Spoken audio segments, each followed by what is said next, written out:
ヒップホップの神といえば誰？シンガーでビッグなのは誰？エンタメの大国柱は誰？ワールドカップに出てくるのは誰？グミグミグミグミグミ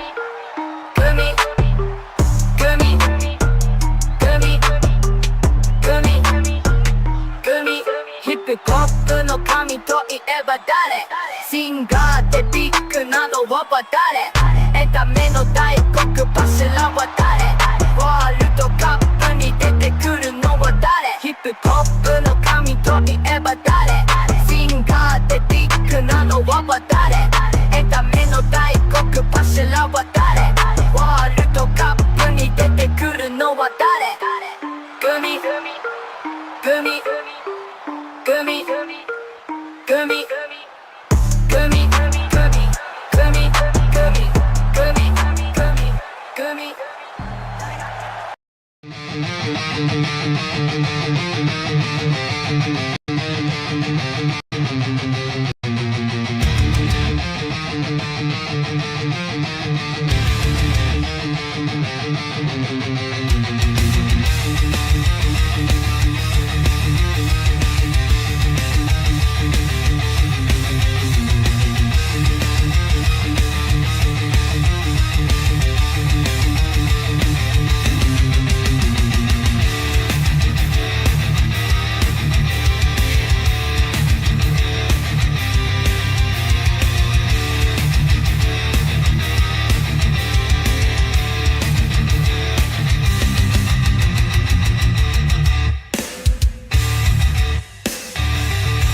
Hello, and welcome to Skeptical Robot. I am Luigi Greenberg. Thank you so much for being here with us. You could be doing much better things on your Friday evening. Thank you. Please hit like. Please, if you're not a member, if you're not a subscriber, please look into subscribing to my channel. We have a lot to get to tonight, folks, and I don't want to waste any of your time, your precious time. So let's get right to it. First off, please welcome my co-hosts. First off, Mr. Corndiff. How are you, Mr. Corndiff?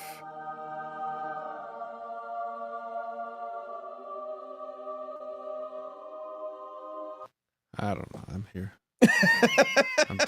I'm like half awake. I woke up like 30 minutes ago, and I swear I haven't fully woken up yet. That's okay. I'm happy to be here. How are you, Luigi? I'm wonderful. Let's give you some applause.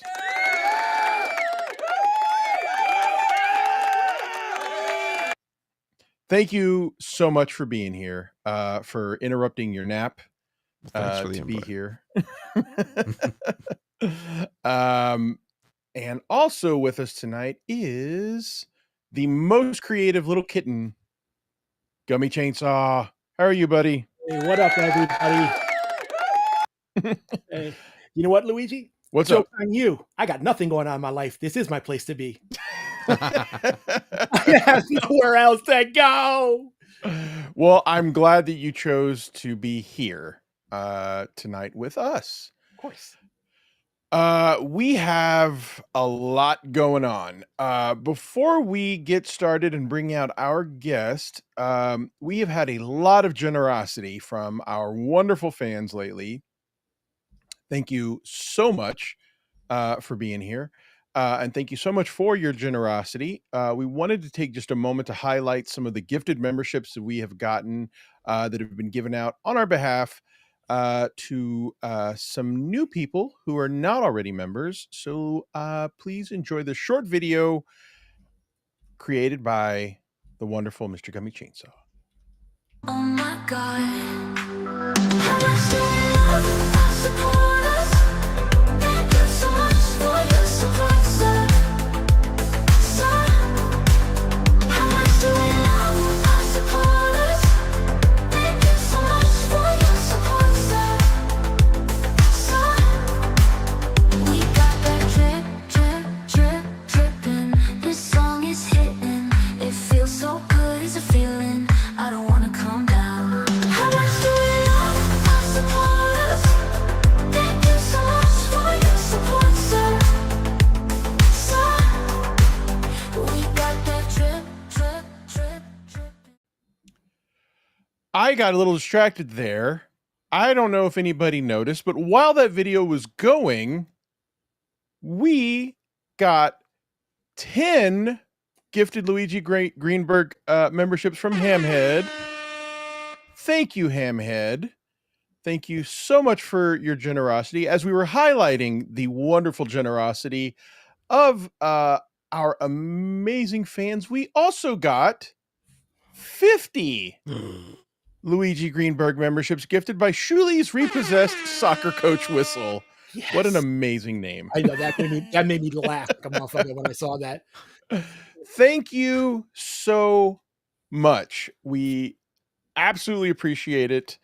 Let's see here what I can give them. Let's see. All right. How about this? Thank you for the super chat. Oh my God! That doesn't seem adequate. I feel like I should also give them. How about this?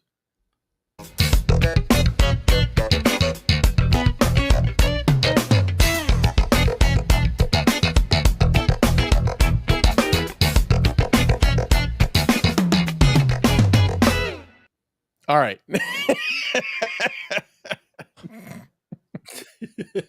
I know those weren't super chats for thanking for the super chats, but we got to get caught up here, I guess. We got to redo those for gifted memberships. Thank you so very much. Oh, wait. I'm sorry. I'm blanking. I know exactly what Hamhead wants. That's a down payment. There's more coming. Lay away.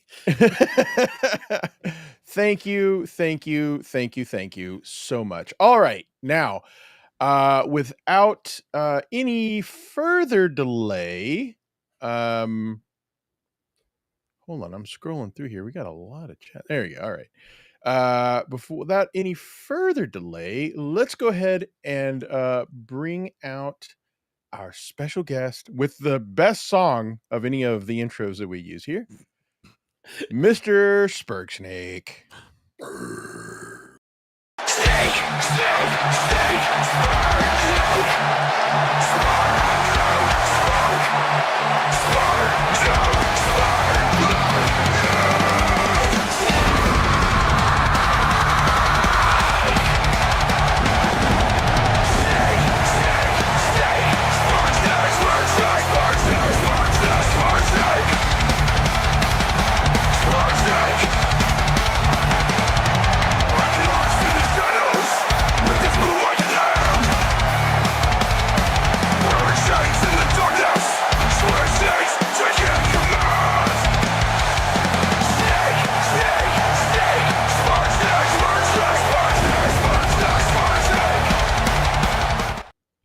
Ladies and gentlemen, please welcome Mr. Sperg Snake. How are you, buddy? I'm doing great, man. Thank you for having me back. Absolutely. Hold on. You need one of these. There you are.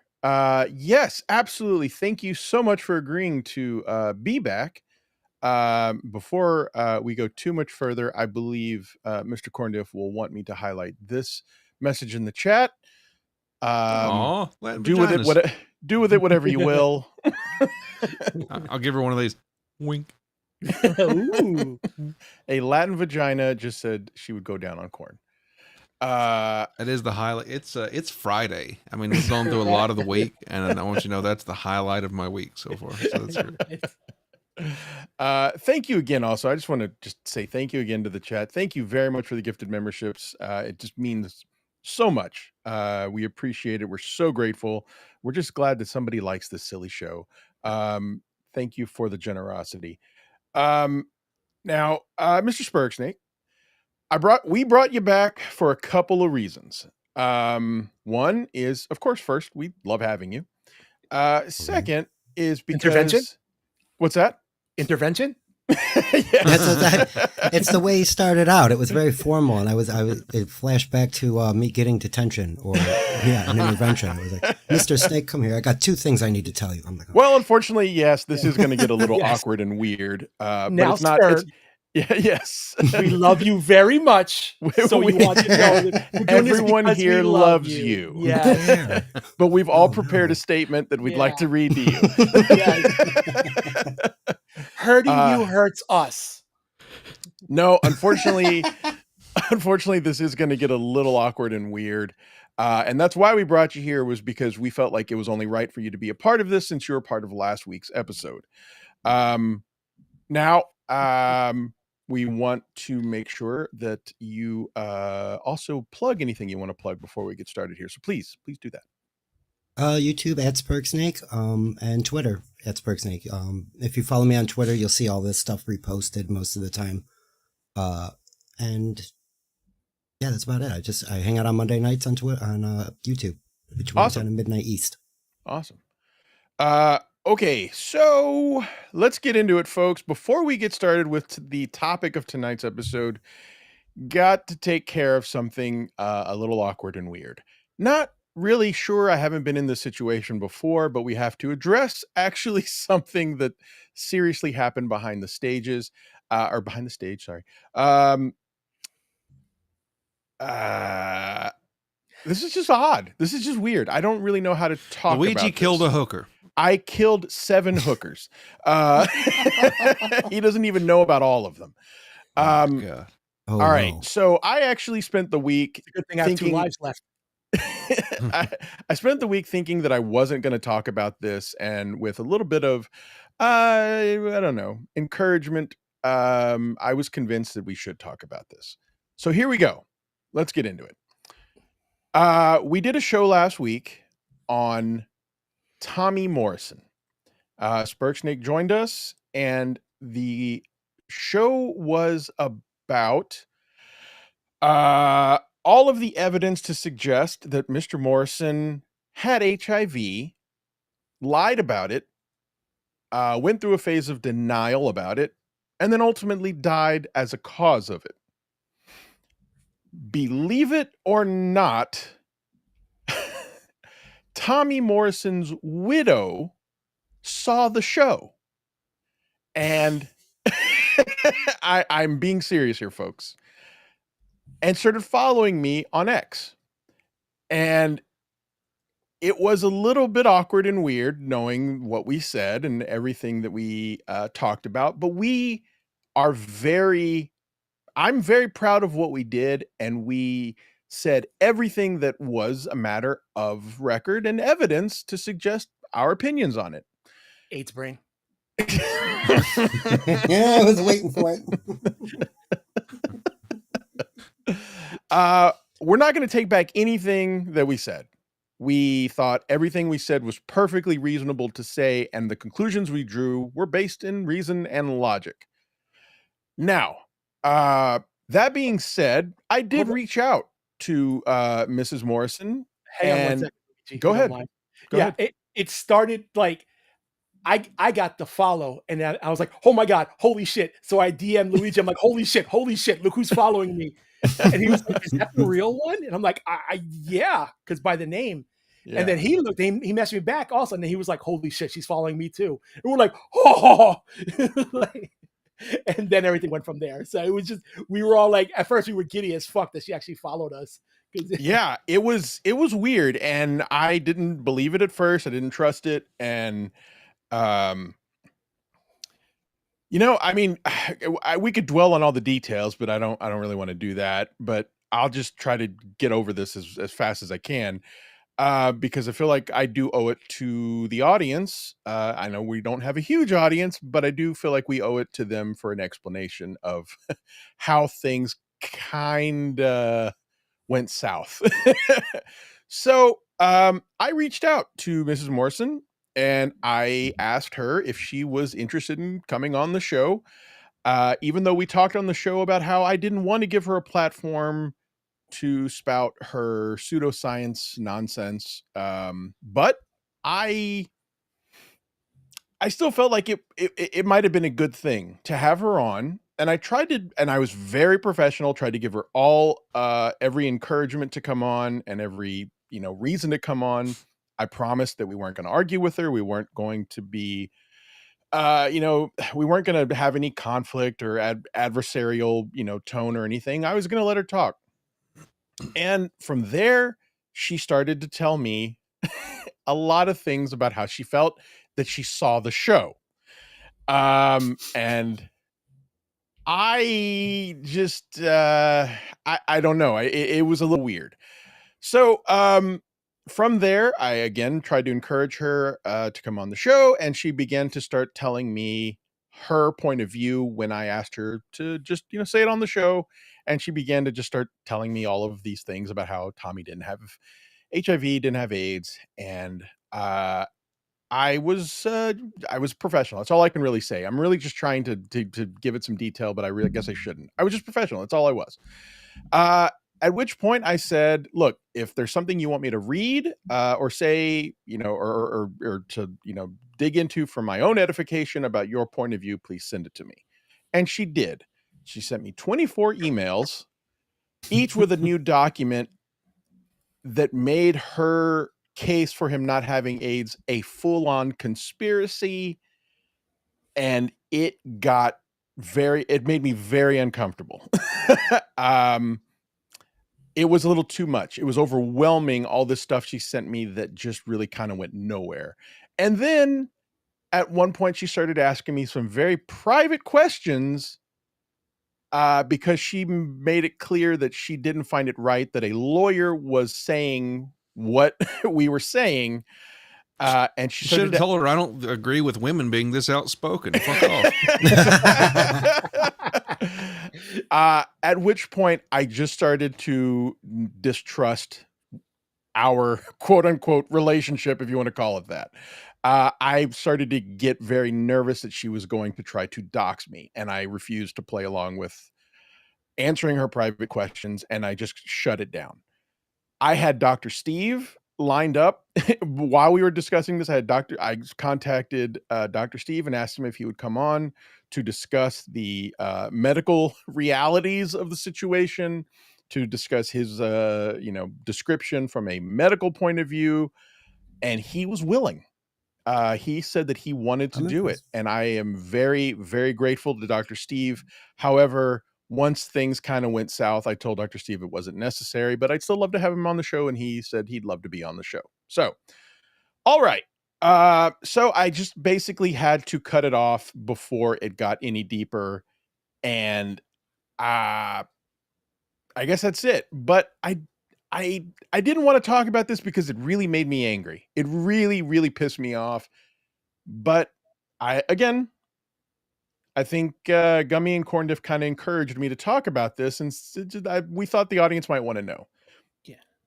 So there it is. Now, Yeah, dude. if I'm missing anything, please help me, because I know everybody here knows the story. But also, if you have anything you want to say or talk about, please, let's talk. So,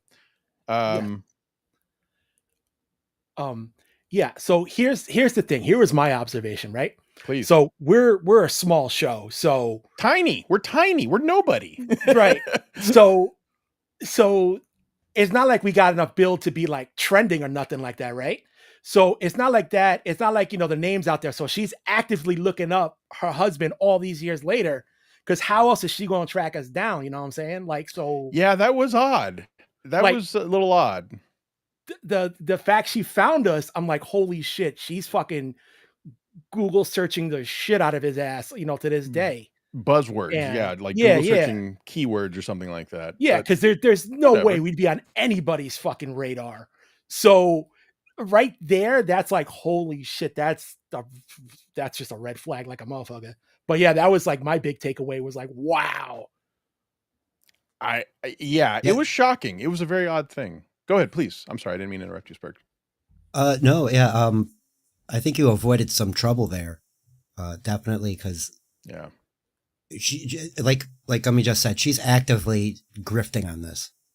And I think that this was, like you said, it's not a big show, but really it ain't a small show either. I mean, comparatively, maybe, sure, but that's how often she has to insert herself into things in order to stay relevant. And AIDS denying is a rough one. That's all. You said you were going to get Dr. Steve. That's almost like having to get a geologist to explain to people that flat Earth isn't real or something to that effect. You're absolutely right, and that. Oh my God, you hit the nail on the head there, because that was my exact argument for not giving this any attention. Was I didn't want to give it a platform to spread this nonsense, and then as soon as I started thinking about having Dr. Steve on, it's like I'm dignifying it or validating it. And I was like, no, this isn't what I want. I don't want to do this. And it felt very dirty and weird. And that was part of the reason why I just didn't want to continue this. I was like, no, we're done. And I just stopped. You're absolutely right. Absolutely right. I feel like there was something else. Oh, yes. I got it. What she said, how we ended the episode. Yes. Oh yeah. She did not like the AIDS jingle from Team America. Well, it was like the sentence was, and you guys had the nerve to end with a jingle. And even I forgot. I was like, what the hell was the jingle? It was the fucking AIDS song though, the Rent parody from Team America. Yes. So does she think we wrote that? Because the way she said with a jingle. So. The jingle made me laugh so hard. Like, that's so funny. What a word to use. It's like, I know. No, that sounds like a commercial. Like when I think of jingle, I think of like a commercial. Like I'm loving it. Like that's a jingle, Yeah. Yeah, that's what I mean. She cheapened it up a little bit. Yeah. That makes me think that she We've got bobbed her AIDS. head to it.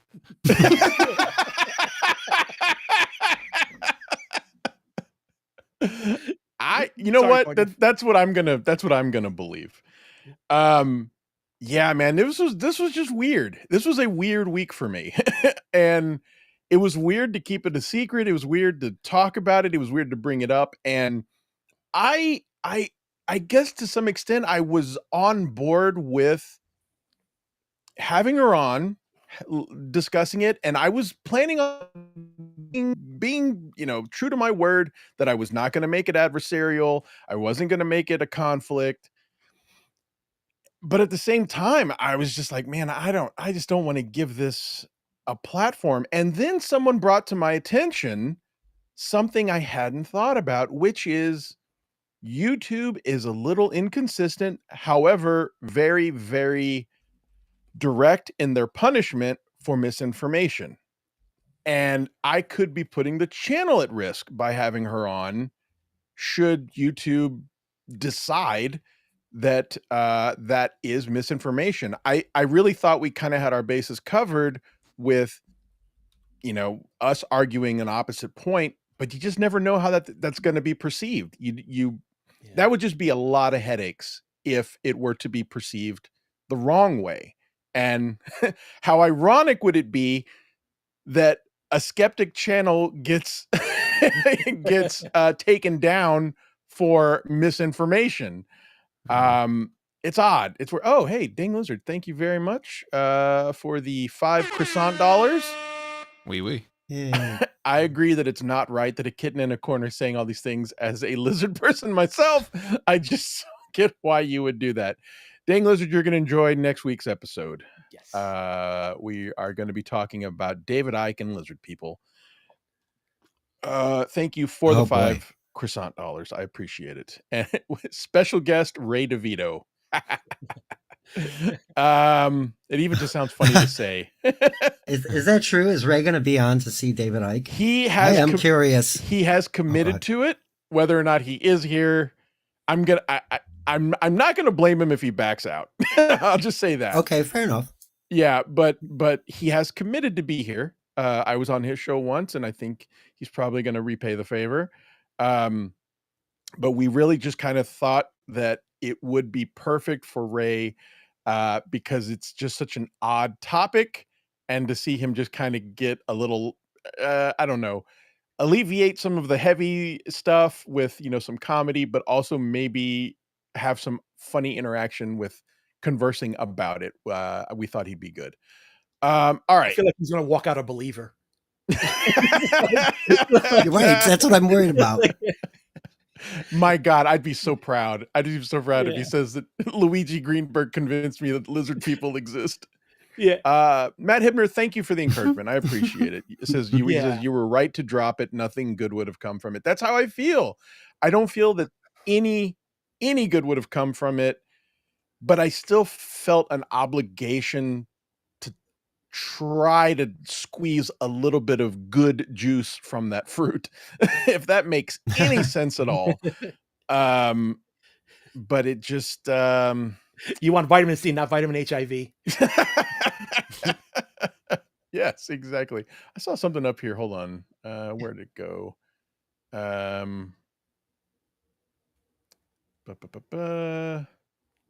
right. Well, maybe we're done with it. Here we go. Sorry, go for it. No, say for the Howard Stern fans, did you try using shoo retarded flu on her?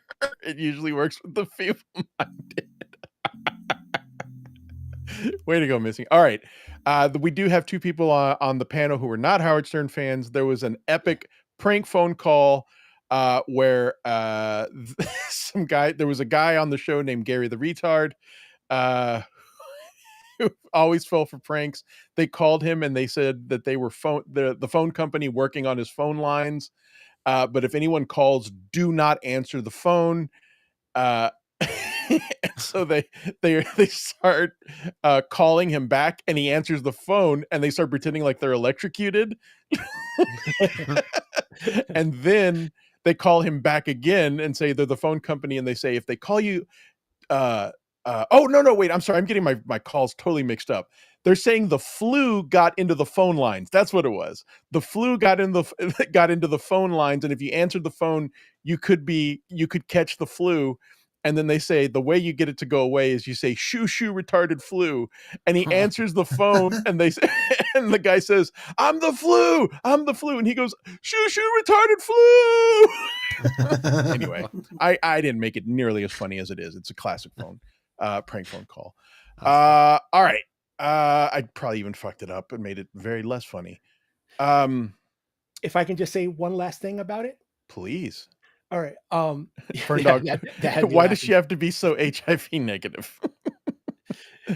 Yeah. Go ahead, please. I think one of the things ultimately we know, it's like by the way she came across, like I understand she was up in her feelings or whatnot, but like when she was going into her whole thing trying to go after us, I was like, I don't trust Shorty. So in my head, she was gonna come on, say whatever she wants to say, probably tell us how all terrible we are and how I probably have feline AIDS, and then hop off before we could say anything back to her. So yeah, I think ultimately she would just say her thing and then just like peace out, and like we'd be doing her the favor more than anything. And part of my fear, and you're right.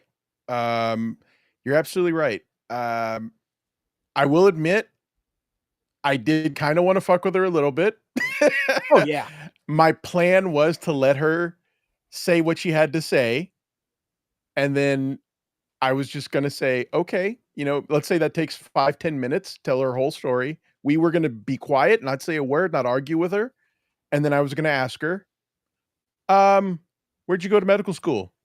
And when she says, I didn't go to medical school, I was going to drop her. and then right there. That's it, though. And then we were just going to just continue the show like normal.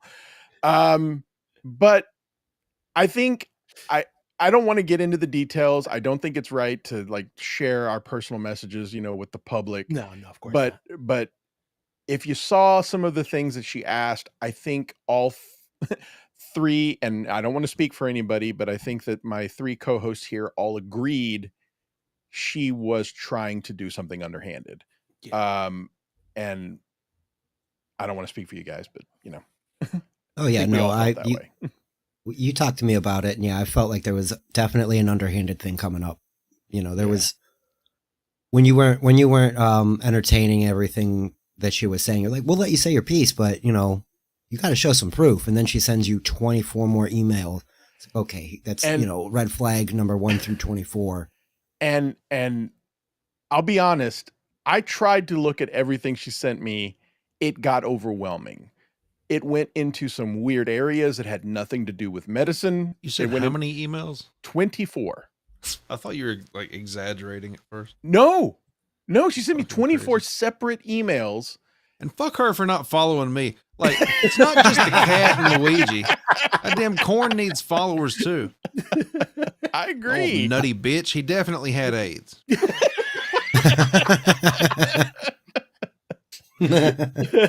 Confirmed.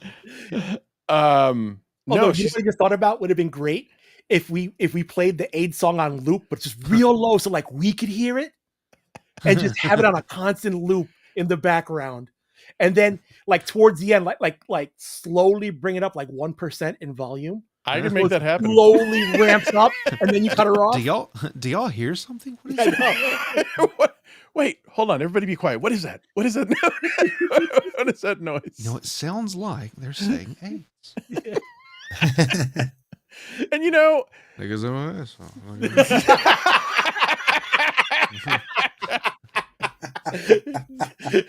We're gonna have to let the audience in on that one soon. Yes. So I'll admit, when she said that she cried, yes, I don't know that we mentioned that. She said that our episode made her cry. I had my heartstrings tugged a little tiny bit. I was just like, you know what? We weren't trying to be cruel. We are absurd. And I said that to her. I said, we're not heartless. We're absurdist. And I don't know. It was weird. I guess I guess she did kind of get to me for a minute there of feeling bad about having a video of her husband battling AIDS and losing in a wrestling match. Well, technically, he fought I- HIV. He didn't fight AIDS yet. I guess you're right. That'll be, but that'll I be guess the next that's match if we have to bring this up again. that probably is a little traumatic to see. Yeah. if you're a widow. Yeah, no, I get it. And, you know, not for nothing, we fuck around. We ain't here to hurt no one's feelings. No. Right. But we the are damage- here to tell the truth. We are here Yeah. to reveal We're objectively. not here to pussyfoot around either. Yeah, we're not- Exactly. but not only that, like her actions probably hurt the feelings of like mad people too. So Oh, yeah. Oh, you know what I'm Anybody saying? else who tested positive for HIV or AIDS, Right. that you And know, she's it trying to doesn't like, exist. yeah. So- or it does, and God's punishing you. Right. Yes. Exactly. Yes. now. Yes. He specifically said that. He specifically said those words. But back to the thing about the Wait, real quick, documents. Can you put me on full screen for a second? Yeah. Please, Luigi. Look, could this face make you cry? Tears of happiness. Yeah. Look at it. Look. Come on. Grow up. See, look at that. Look at that. Hearts. See? You see, we're not here to break no one's hearts, but you know, also fuck yourself with a cactus because we were just joking around. Yes. Back to the documents. When I and I feel like I do need to clarify this a little bit when I talk about how overwhelming it was. It went into some very strange areas that I wasn't even expecting about conspiracies, Don King being part of a conspiracy. She had letters from handwriting experts to say that Tommy Morrison may not have signed some of these documents, or other people have signed these documents. But what's funny is one thing she sent me was a handwriting expert who had an opinion as to whether or not Tommy Morrison had signed I believe it was a blood test result.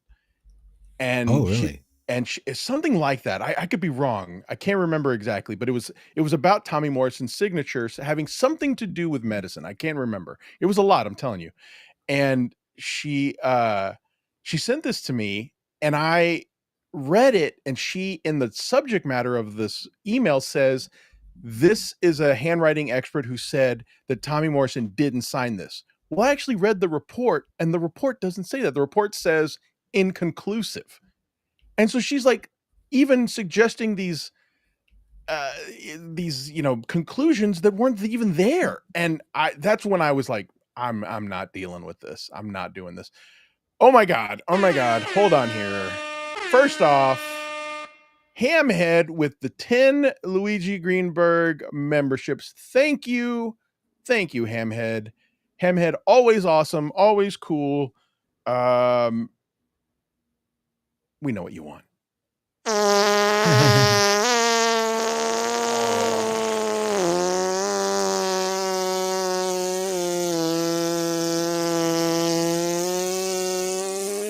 Sounds hot, like temperature hot.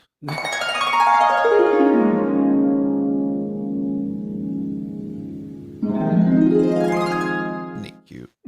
Thank you so much. And it doesn't end there, folks. We also got 50 more gifted Luigi Greenberg memberships from Shuli's repossessed soccer coach whistle. I just put it in my litter box. My goodness, I don't even know what to do.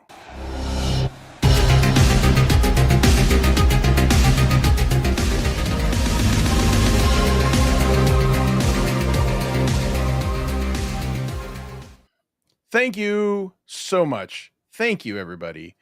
I'm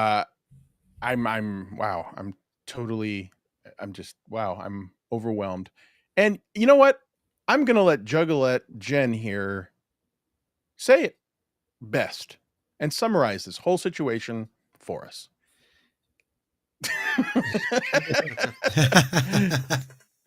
There you have it. That guess that's all that really needs to be said. So let's get into tonight's topic, unless there's anything else anybody else wants to say about it. No, I just want to say thank you to On the Reels, man. Thank you guys. You're all way more than kind. We appreciate it. Just So incredibly Yeah. kind. Thank you. Yeah. And thank you for the encouragement and for the support. Thank you, Shuli's Repossessed Soccer Coach Whistle. Thank I you, love that Hamhead. That's such a great name. Thank you, Dang Lizard. The Texas Theft just became a member. Thank you so much, Texas Theft. I know Is that guy. Corndiff? Is that Brady? That's Brady, right? That's Brady. Thank That's you. Brady. Old dolphin fucker. Yep. Thank you. Thank you. He paints Brady. pictures about it too. He does. He's an artiste. I didn't know that. He's That's fucking artsy. Ask him, he'll tell you. He won't stop telling you. Thank you so much for being here, Brady. Brady, I remember, was on when we did the the gutter oil episode, and he kept talking about about third world food, and oh god, I'm gonna get sick thinking about it.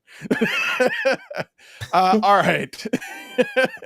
All right, folks, so enough of the seriousness. That is not why we're here. We appreciate you tuning in to listen to us talk about it, but if that is over, we one will more get member, on. Big Daddy Dodo, just Oh, became where'd that level go? member Where's for a that? month. Yes, thank you, Big Daddy Dodo. BDD. 1 month of membership. I think it's because we use EVMux, but we got to figure out a way for people to have like those milestone moments. I don't know why we can't do that. Anyway. All right. Let's see here. All right. So, tonight's topic is wow. I keep trying to get to the content, people. Shitty's Repossessed Soccer Coach was celebrates 2 months of membership. Thank you very much. I'm totally kidding. All right. So, tonight, we're going to be talking about an issue, and also why we wanted to bring you back, Sperg, was because I believe you were the one who recommended this topic. It's a great one, and I don't know why this was not on my radar originally. To do this one, this is such a great story, a great topic, and it's deep. It like people typically don't know the full story. There's an Ohio connection here. So as a native Ohioan, did you know about this story like for a long time? Is this like a story that every Ohioan knows? No way. This is Really kind of a niche thing. I know about it because of a documentary that was done about, people gaming games and stuff. And there was like a whole section about game shows. Yeah. Yeah. And I was impressed. Yeah. To be honest. It is a crazy story. There was a specific documentary. Are you glitching out? No, nothing. It was Morse code. He's signaling to the chat that he's tied to a chair. Yes. Torture. So this is a crazy story, and folks, if you don't know this one, buckle up. It really is a crazy story. So I'm going to just give you a quick summary before we get into it, but imagine a lifelong con man actually figures out a glitch in the system of a TV game show and then auditions to be on that game show and makes it onto the stage and completely exploits the glitch to win an insane amount of money. Now, what's crazy is that he did a lot of bad things. But this thing that he did, I don't even consider it cheating. I don't consider it doing anything bad. I think he earned every dollar that he earned. He should, and that he was paid because it wasn't his fault. He didn't do anything wrong. It was completely the fault of the network for not taking the precautions to avoid this.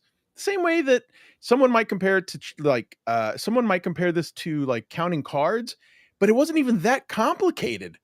He really just watched TV, the thing that they were putting out on public, he watched it and was like, wait a minute, has no one else figured this out? Well, I did, and I deserve to go on the show. It's And an oversight on the gaming people side. absolutely. It's like if a place lets out a coupon and there's some kind of fucked up logic to it, and it ends up getting you everything for free because the coupon, the way it applies or some shit. I 100% agree with that. Like I don't think he did anything wrong as far as the game show is concerned, but that's not where the story ends. That's what makes the story so interesting. It's not even where it begins either. But let's get started. And I didn't realize we've already been here an hour. I got to take a pee break. So let's go ahead and get this started. How are we gonna do that?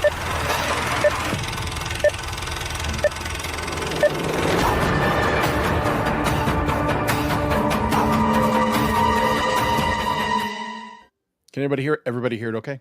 Yep. Yeah. All right. Michael Larson and the Press Your Luck scandal. Stop it! A Mexican food! What's the difference, idiot? On May 19th, 1984, a dubious kind of history was made. $110,237. You have had more money than anyone's ever even thought about winning on Press Your Luck. I know the producers An are pissed at unemployed him. ice cream truck driver took a major American... Oh yeah, something I forgot to mention was that last Friday, when we talked about this, I actually started like doing a little bit of a Google search to like find some good content that covered this, and I didn't realize. Did you know they made a movie about this like very recently? No. No. Yeah, it's called The Luckiest Man in America. Walton Goggins plays the host of the show. And like there's like some pretty big names in it. And it's dramatized, like it tells the story, but it also tells like some I don't know, some weird stuff that didn't really happen. But I watched it and it was a pretty decent movie. But as long as you know it's not all true. But I guess this was actually on the minds of people recently. No kidding. Yeah, it's a good movie. television network on a ride that no one watching would ever forget.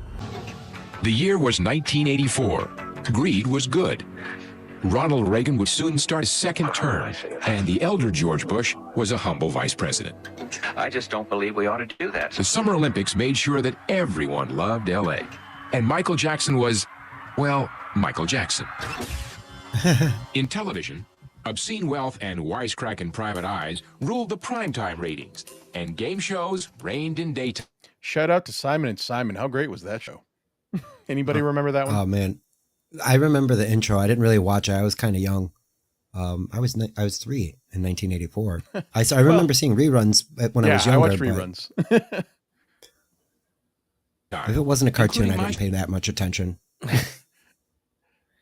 Laverne and Shirley there. This is cool actually looking at just the entries of this TV guide. I can just tell it's a TV guide by the font. How fucked up is that? Yeah. Right? The format, the way it looks. Yeah. One time I was joking with my wife and I made a comment that I could sing any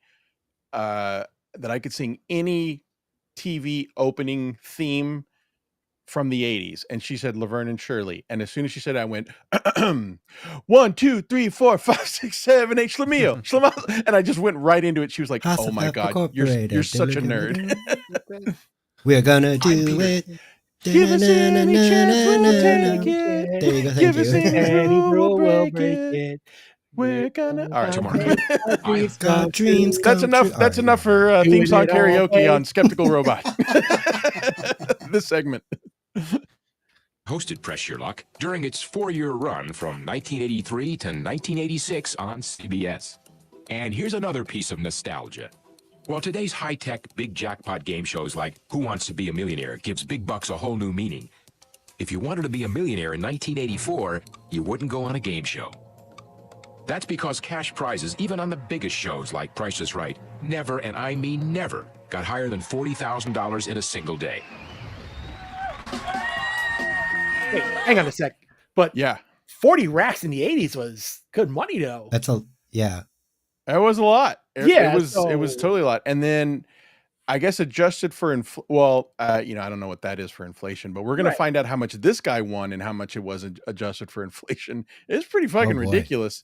And it's been outdone multiple times over, but it was just it was pioneering and iconic for this time in in history in 1984. Yeah. Until this guy came along. Gives you an all-time grand total, Michael, of $110,237. Mike, Act like you've been there before. Have some Yeah, no dignity. kidding, dude. Actually, he Larson is might a be guy who hamming it made up. Lost it. Well, you're not wrong. You are not wrong. And there's even maybe there's even a little bit of evidence to suggest he might have lied a lot to get. Well, okay, you know what? I'm sorry. I'm getting ahead here. Again, this is all part of the story. This is a very interesting story. Tried to make it again, and then lost it all.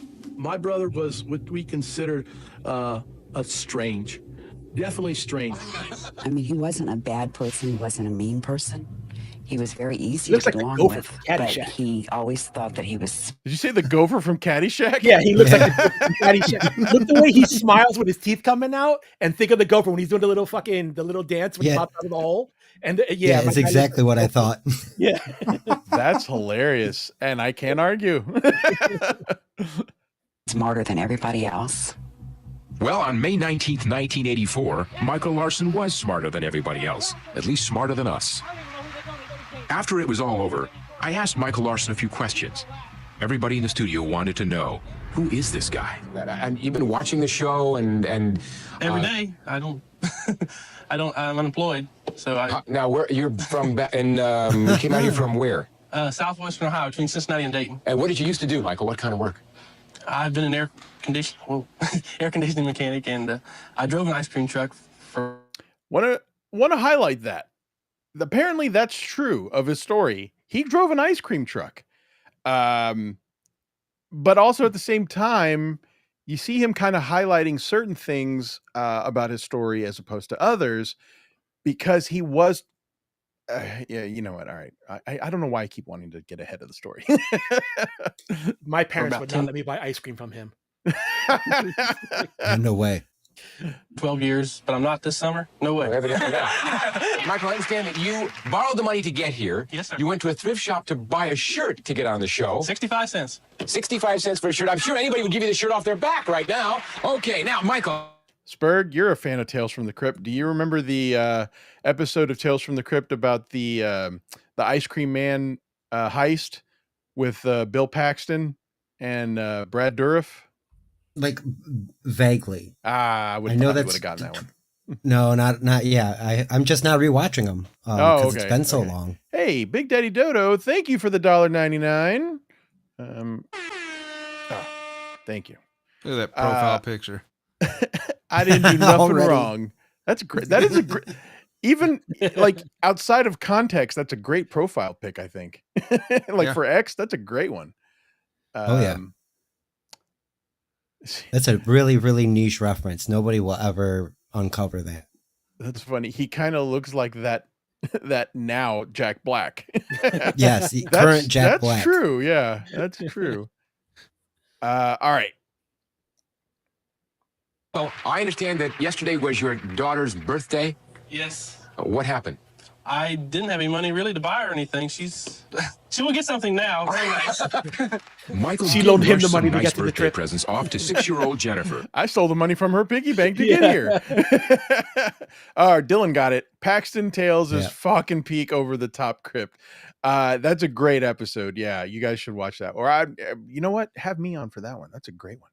Absolutely. It's a that's one of my favorites. It has this great scene where it's Bill Paxton and Brad Dourif are brothers. One of them's a little more retarded than the other, and they're trying to steal money from this ice cream man.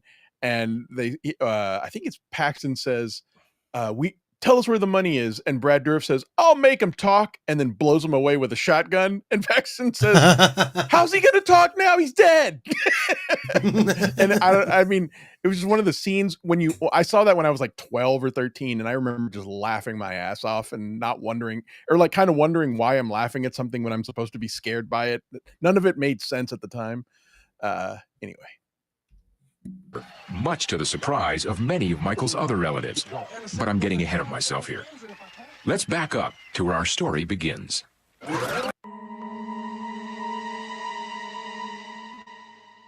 Hey, Vagina Wrinkle, please tell us all about 28 Years Later. I need to go see it. Bye, Miss Wrinkle. Okay, so now we're going to talk a little bit about Michael Larson, the man. Oh, wait, I'm sorry. Oh, I guess I got that out of order. We're going to talk about the show. Here are the rules. You got to know the rules. Press Your Luck was a 19... You got to know the rules of the show to understand how he found the glitch. Here we go. 80s reboot of a short-lived game show called Second Chance that aired for a few months on ABC in 1977. That game was retooled by creators Bill Carruthers and Jan McCormack and transferred into Press Your Luck, which made its way onto the CBS network daytime schedule in the fall of 1983-1986. The show was a fun mix of trivia questions, a high-tech game board, lots of cash, prizes, and a cartoon creature known as the Whammy. Contestants had to answer the trivia questions to earn spins on the game board, where they could win the cash and the prizes. But if they... I wonder what the question is. Oh, I'm sorry. I didn't mean to. Oh, who did that one? That's great. Who had that sound effect? I got the Whammy. Not me. That's awesome. Do you? Yeah. Oh, no, I got the Family Feud one. Okay. Bring Tommy Morrison's wife on so we can hit both buzzers over and over. Oh, there's prices right too. Yay. Oh, I love the whammy sound. Yeah. We're gonna have to incorporate that. We're gonna have to make that a regular. I like that a lot. That's so good. Yeah. What's funny here is this is from I believe this section here is, well, I mean, just from the show ran from 83 to 86, I believe they said. It's just funny to see these three lined up. Oh, I know the question. Lined up. Who's going to lose their dick in the future? That's Who's a woman now? Which one of these people doesn't exist or is being dead named? Oh, that's funny. That's hilarious. Oh, I love that sound. Give me another one of those corners. Oh, I love back memories.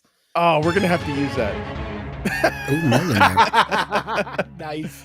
Whenever we hear like something that's bullshit, I want to hear a whammy sound. That's what we're gonna do. That's how we're gonna use it. God, all of these are like unlocking parts of my brain. I feel like that's Ray's inner monologue. All right. They landed on a whammy, he would wipe out everything they had accumulated. Now at this point in the early 80s, big prizes and cash winnings on a daytime game show were usually around about $10,000. On rare occasions, someone would win upwards of $25,000 or $30,000, but that was very rare. And to win amounts like $40,000 or $50,000 in cash would just never happen. Two whammies just stole my truck.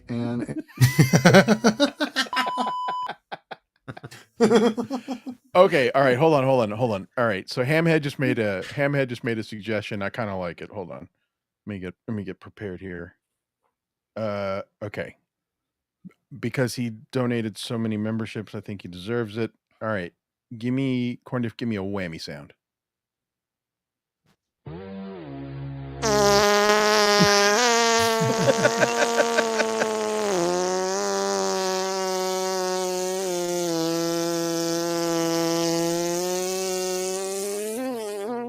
No, what you got to do is you do the fart, then the whammy, because that's when you realize it wasn't just a fart.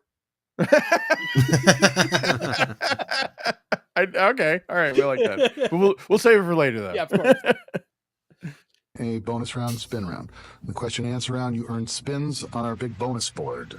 And there was a question and answer round, and then the first round on the board, and the second question round, and then the final spin round. So you earned spins by answering questions correctly, and then you went to the board and earned prizes, money. Stop at 1,250. Or you landed on the whammy. Stop. I'll be honest, hearing all of this while I was doing research for this show, I I don't remember anything about trivia. I really thought it was a speed, like a hand-eye coordination speed test. I didn't know there was any questions. At least I didn't remember it. But yeah. Stop it a whammy. And he took all your money and prizes away. I also have to understand that in the early 80s, the Press Your Luck Big Board was a huge deal. Bringing a computer into the gameplay to generate a random pattern or sequence was so a novel thing for a TV game show. Looking back on it now, it might seem rather primitive, but at the time, I promise you, it was high-tech stuff. So the Press Your Luck Big Board worked like this. There were 18 spaces on the board that looked like a frame on the TV screen with the contestant placed in the middle for the viewers at home. Each of those spaces had different cash amounts, various prizes, or a whammy cycling through the inside of the space, while lights would move in a pattern on the board around the different spaces until a contestant stopped the light pattern by pressing a button. At first glance, those light patterns appeared to be random, with a chance of a contestant hitting a whammy being 1 in 6 spins. But thank you, Big Daddy Toto, for the $1.99. Fuck that whammy. Stay tuned. Stay tuned. Thank you very whammy much. Tex. Whammy AIDS. But those light patterns weren't as Wham random AIDS. as viewers were led to believe. When the game was being put together, producers and network executives decided that there only needed to be 5 light patterns. They couldn't dream of a reason why they would need more than that. The game board. Okay, so I just want to repeat this because this is giving context for the story, is that they had patterns that were each had their own switch to be activated when the lights would go around the prize numbers in the square. And while they came up originally with I think 30 different patterns, the executives said, that's too much work. Let's just narrow it down to 5. And so there were only 5 repeating patterns. So at any given time when someone was trying to hit that buzzer, it would be one of only 5 patterns going, appearing to be random. Does that make sense to everybody? All right. Yep. Yep. I thought it was way more patterns than that, Yeah. for sure. That's news to me. The thing was, each one was controlled by a button, and we're going to see the buttons. So it was random as far as the 5 are concerned, but it was only 5, and and all 5 were very, very simple. Right. So I imagine after a short bit of seeing the pattern that's in front of you, he would recognize which pattern is being shown. He studied, honestly, yes. And so he basically watched for a period of 6 months, watched every day and figured it out, where he was like, okay, so I get that it's random, but it's always the 5 same patterns, regardless of them being random. So all he had to do was identify which pattern it was, and he would be able to predict where the light was going to land. So I don't think this is a verb, but he pretty much autistic his way to the bank. Yes. 100%. Yeah, can't argue with that. I don't think autistic is a verb, but it is now. He autised his way. He tismed his way. He tismed there his you go. way. There you go. Yeah, that's it. He tismed his way to the top. And dude, that's 6 months. He spent 6 months and for 110,000. So 110,000 in 1984. Right. Yeah. So I would guess that's probably $500,000 now. It is. We're going to see the number. It's like 3 and some change, like 340, something like that. Still, that's okay. Still a lot, and that's worth a 6-month investment. That's what I'm trying to get at. He spent all that time, hours a day, putting together his, portfolio of patterns, and he made it pay out. And I blame the game show for that. They didn't put the effort in. That's it. I mean, there's really no one else to blame. Someone figured out how to win and win legitimately, because also there was the trivia portion. You have to get past the trivia portion also. So basically, the only way you could win this game is if you played and abided by the rules that were set by the network. And I got to say, the reason that we're going to call him a con man is, you'll see a little bit later, he just has a history before and after the show, but the show itself was an impressive, honest way to make money, in my opinion. So This makes me think of like from White Men Can't Jump, when Rosie Perez like learns all the questions. Oh yeah, She's like, what is Mount Vesuvius? And the guy's like, you mean Mount Vesuvius? Judges. And she's like, all right, whatever. And then like, she got it. Yeah. Yeah. Yeah, that's so good. That was one of my favorite movies. No, hold on. Red Rooster, not 6 months for knowing patterns. He studied the patterns for 6 months.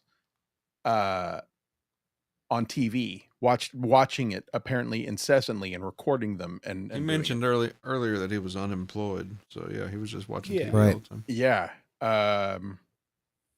So here we go. You know what, guys? I'm going to run to the restroom real quick, so I'm going to let this play out. So give me like a minute, but I'm going to take the pee, Mike. Treat yourself. Vamp. As I understand it, had a limited number of patterns, and they ran the same patterns over and over again. That was a problem for the producers, who felt that such a small number of patterns may prove to be the board's Achilles heel. I said, we can't go with 6. So we had a meeting about a week later with the head of the network, daytime head, Mike Brockman. So this issue was discussed, Name and dropper. it was then agreed at the outset to reduce the frequency of the light patterns, thinking that it would be safe and that there would be no risk involved in doing that. Obviously, we were wrong. Obviously we were. That's so crazy. Wow. So 5 patterns. Do you think they fired the guy who made the call to get rid of the other 25 patterns? Yeah, it's just. Or did the show actually? Crazy. Did the show end after like all this happened? I guarantee you, it took a fucking chunk out of their budget. Question That's for sure. About whether Michael was a lovable loser. 84, and I think the show I ended think in I told the 86. person yes. 86? Okay. And in reflection upon believe that, that's I what would I have heard. to say no. I just Look think at that he was a sinister person face. that was doomed to self-destruction because of like he's his cupping a desire to fart. make money as quickly as he could. He's waiting to hit you in the nostrils with it. We need sponsors so that we can have commercial breaks. Any sponsors out there watching the show, please hit me up so that we can have pee breaks. Commercial pee breaks. Me undies. Hit them up. Oh yeah, there you go. All right. Oh, good. I'm just in time. Yeah, here we go. We're gonna talk a little bit about Michael Larson's backstory. Luigi, while Yes. you were peeing, did you realize that you need a manscape? Please tell me more. There's got to be a better way. No, yes. Well, with the Manscaped 4.0, it sure shaves this pussy. I'm a It's hairy waterproof, man. so you can take care of it in the mall. My wife constantly complains about my hairy nutsack. Will this help me? My wife hates Christmas tinsel balls. Now that I have the Manscaped 4.0. Christmas tinsel balls.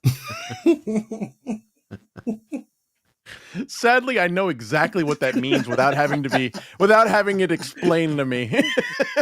Yeah, the pleasures of being a dude sometimes, right? If I don't see a screen name of Christmas tinsel balls, I'm going to be highly upset. Christmas tinsel balls. God, and it's like I know exactly what that means. No need to even talk about it. Like I once told a friend who had never heard the word batwing before. I was like, "Oh God, I got batwing," and he just burst out laughing. I was like, "Have you never heard that?" He goes, "No, but I know what it means, obviously." So, anyway. All right. So yeah, I got here just in time. We're going to talk a little bit about Michael Larson's backstory and why I believe he was a good subject for this show. Michael Larson was an Ohio boy born in 1949. One of 4 brothers, he soon made it clear he was not like the other boys. I one time told somebody that my brother's life would be like a soap opera, except it was real. And as soon as he says not like the other boys, I don't know why my mind just went to Monster Rain. That's exactly where my brain goes. He wasn't like the other boys. Monster Rain. Anyway, He's got the head from Alien Nation. Remember that show? Yes. Oh my god, dude! They Look drank at the his head. chunky sour milk. Yeah, yes. I do remember that. But look at Yes. the head. Yeah. Oh, that was ahead of its time. Dudes would get pregnant in that show. That was such an crazy. underrated movie. Such an underrated movie. I remember the show more than the movie, to be honest. Oh, really? Yeah, The, It's always on rerun. Over the here. movie had James Caan. I should watch that. Oh, it had, and General Zod played the main bad guy. I remember that. All right. And if you wanted to write a story about somebody's life and how really strange and turns of events that took place, his life would be it. I mean, it would be the masterpiece. Michael Larson was born on May 10th, 1949 in Ohio, USA. While he was intelligent and determined, Michael demonstrated from a young age an eagerness to underhandedly make... Okay, this is too good. This is too good. Dang Lizard. That's fantastic. awesome, Dang. Great job, Dang. This That's is it right fucking there. fantastic. Bravo. Rob Hold on. fucking O.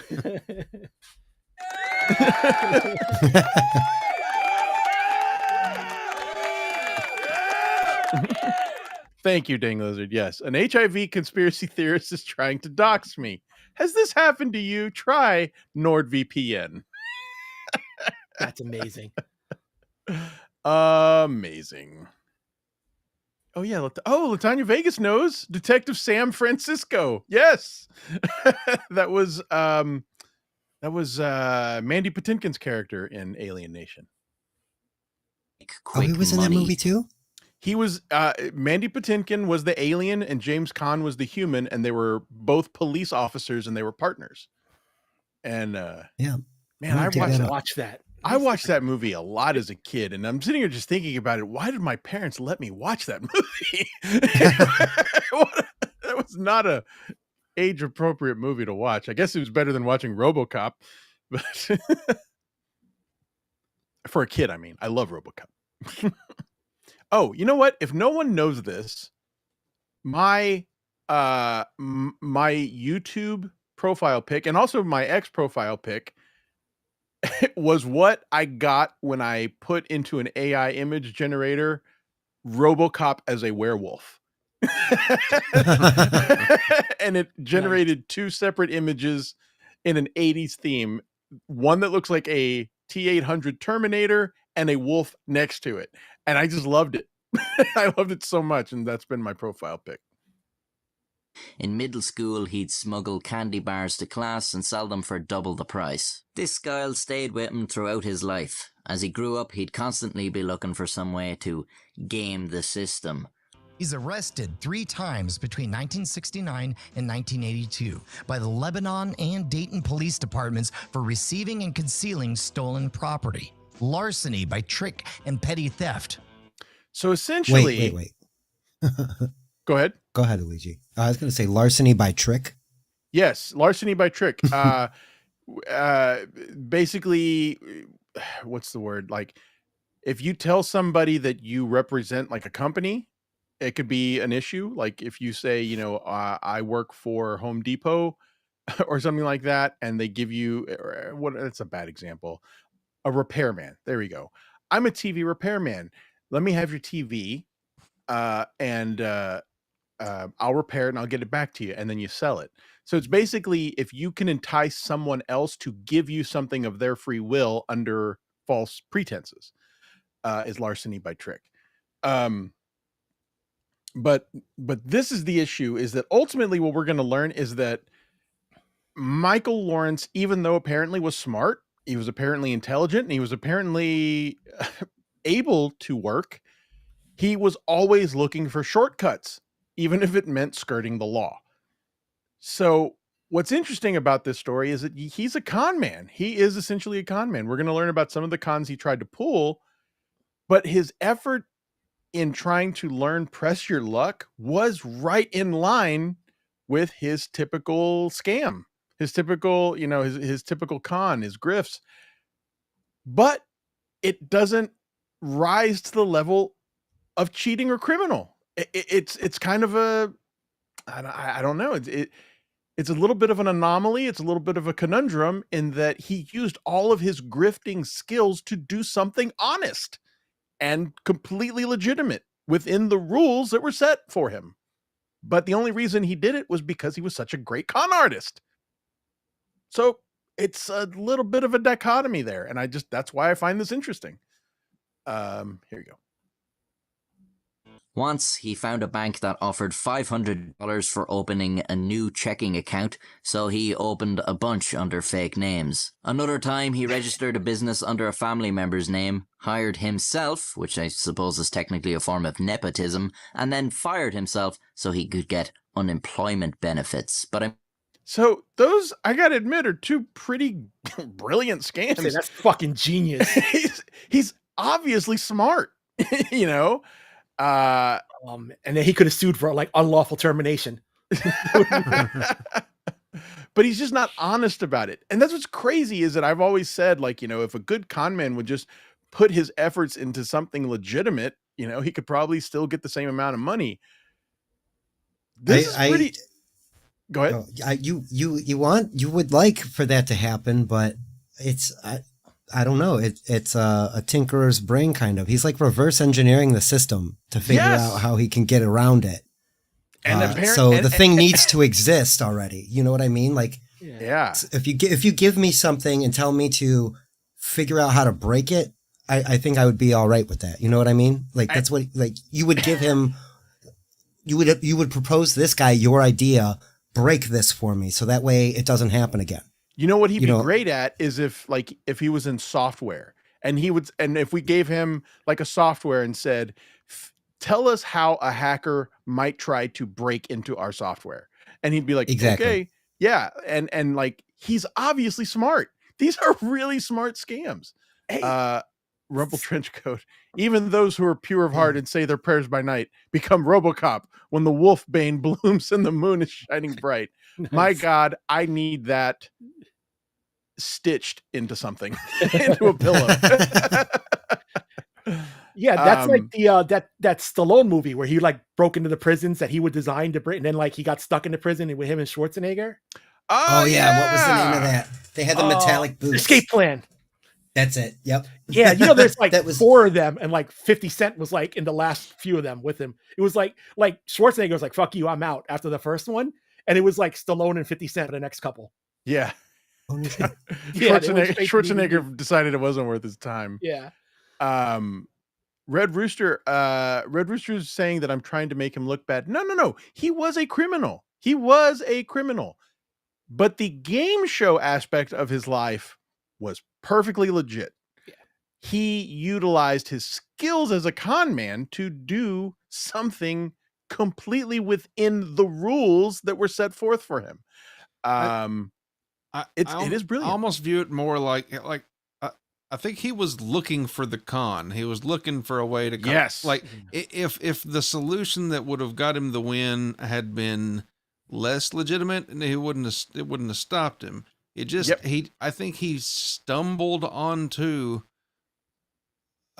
while looking for his shortcut. While looking for his con, he stumbled onto a loophole, a flaw in their computerized system. That's it. Yep. That sums it up perfectly. But he was in fact looking for a con.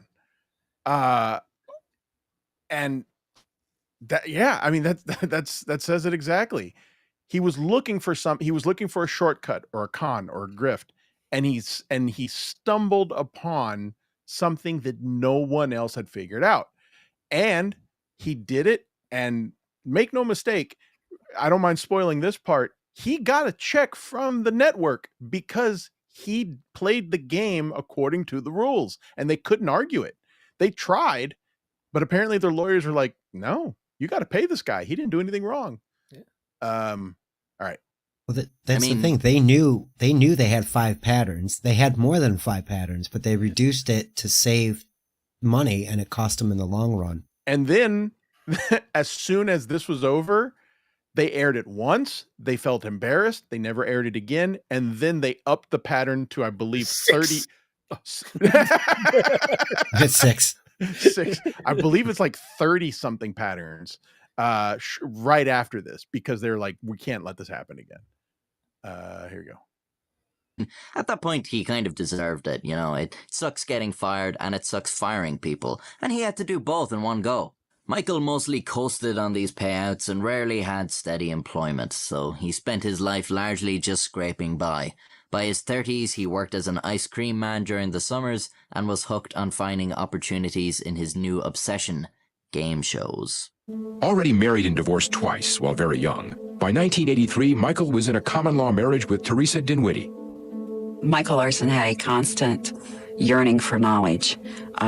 He was constantly learning and gathering information of all sorts of things. The news impressed him to somewhat. He had to know what was going on in the world.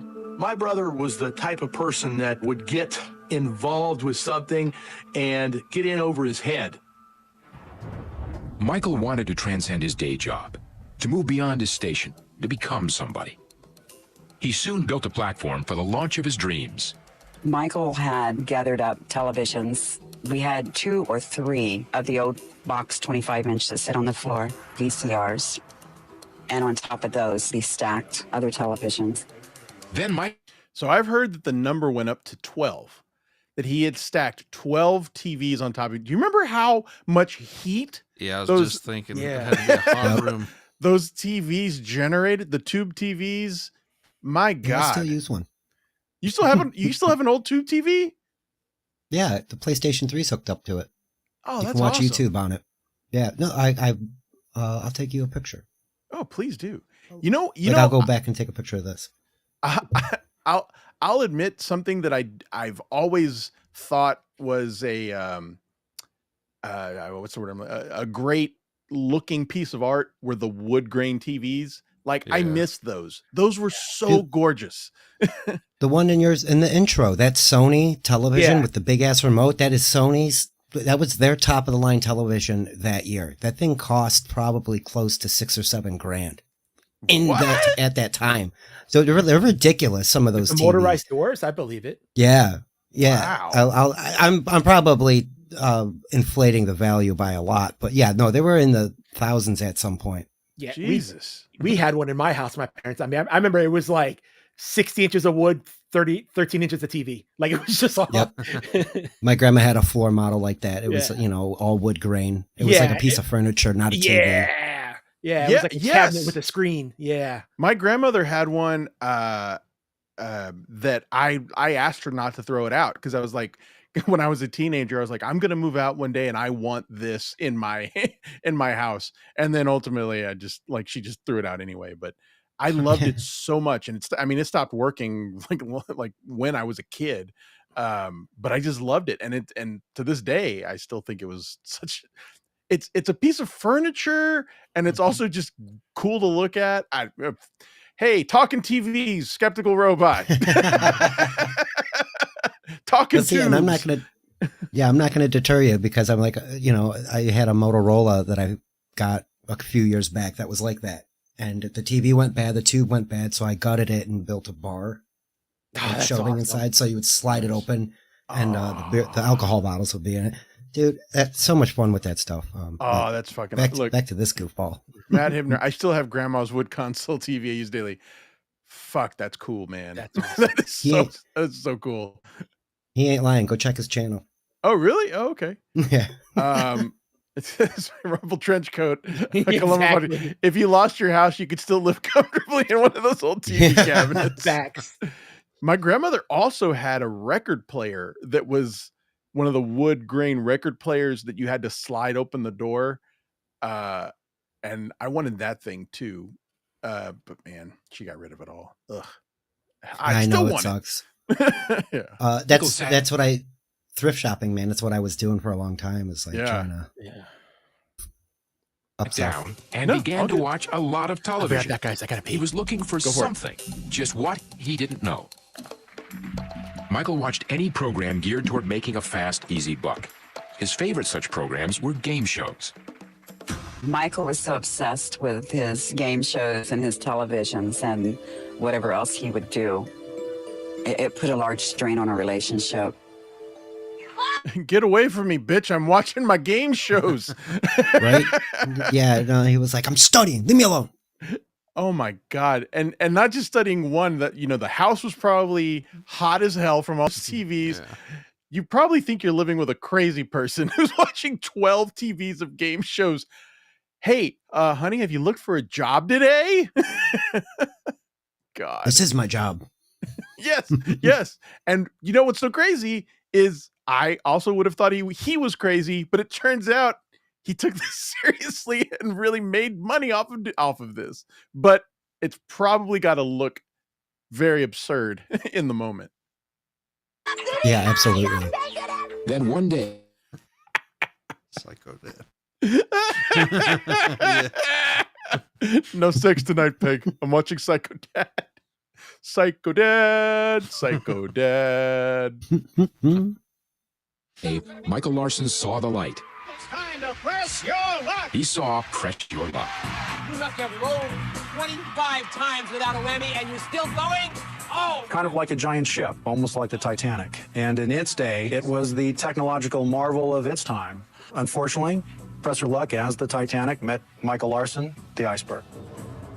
In addition to figuring out that there were 5 flight sequences in the Press Your Luck big board, Michael Larson also made one more extremely important discovery during his detailed research. Oh yeah, this is something we didn't talk about. This is very important to the story. I'm gonna turn this up just a tiny little bit so that we can hear this.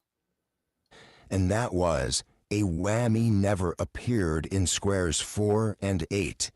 This was the key to developing his game strategy. Since there was always big prize money in spaces 4 and 8, those were the spaces that Michael had to memorize in the sequence. So that was also part of the memorization, was that they got lazy. The network got lazy and was putting big prizes in the 2 squares that never had the whammy. What the fuck? Yeah, like there was some like real laziness here. Yep. And again, why? I don't think he did anything wrong. He just simply found the glitch. If he could Oh, time and see, it, here's. Go ahead. I was going to say the game show. These people who were doing the game show knew that this would happen. That's why they came up with so many patterns. They knew somebody would be able to figure this out. That's what's crazy. Yeah. And then they kind of talked themselves into thinking that, man, nobody will. But this right here, oh my gosh, dude! They not only didn't put whammies in that spot, they put the 2 best prizes in. Yes. They set themselves up. They just didn't think it through.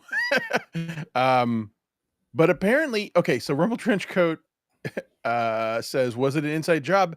No, because there was no change. This was how it had been done the show had been on since 1983. It is now 1984. Apparently, this is exactly what it was every single day, and no one picked up on it.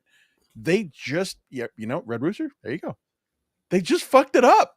That's all it is. Yeah. They were just lazy about it because they just didn't think anybody would figure it out.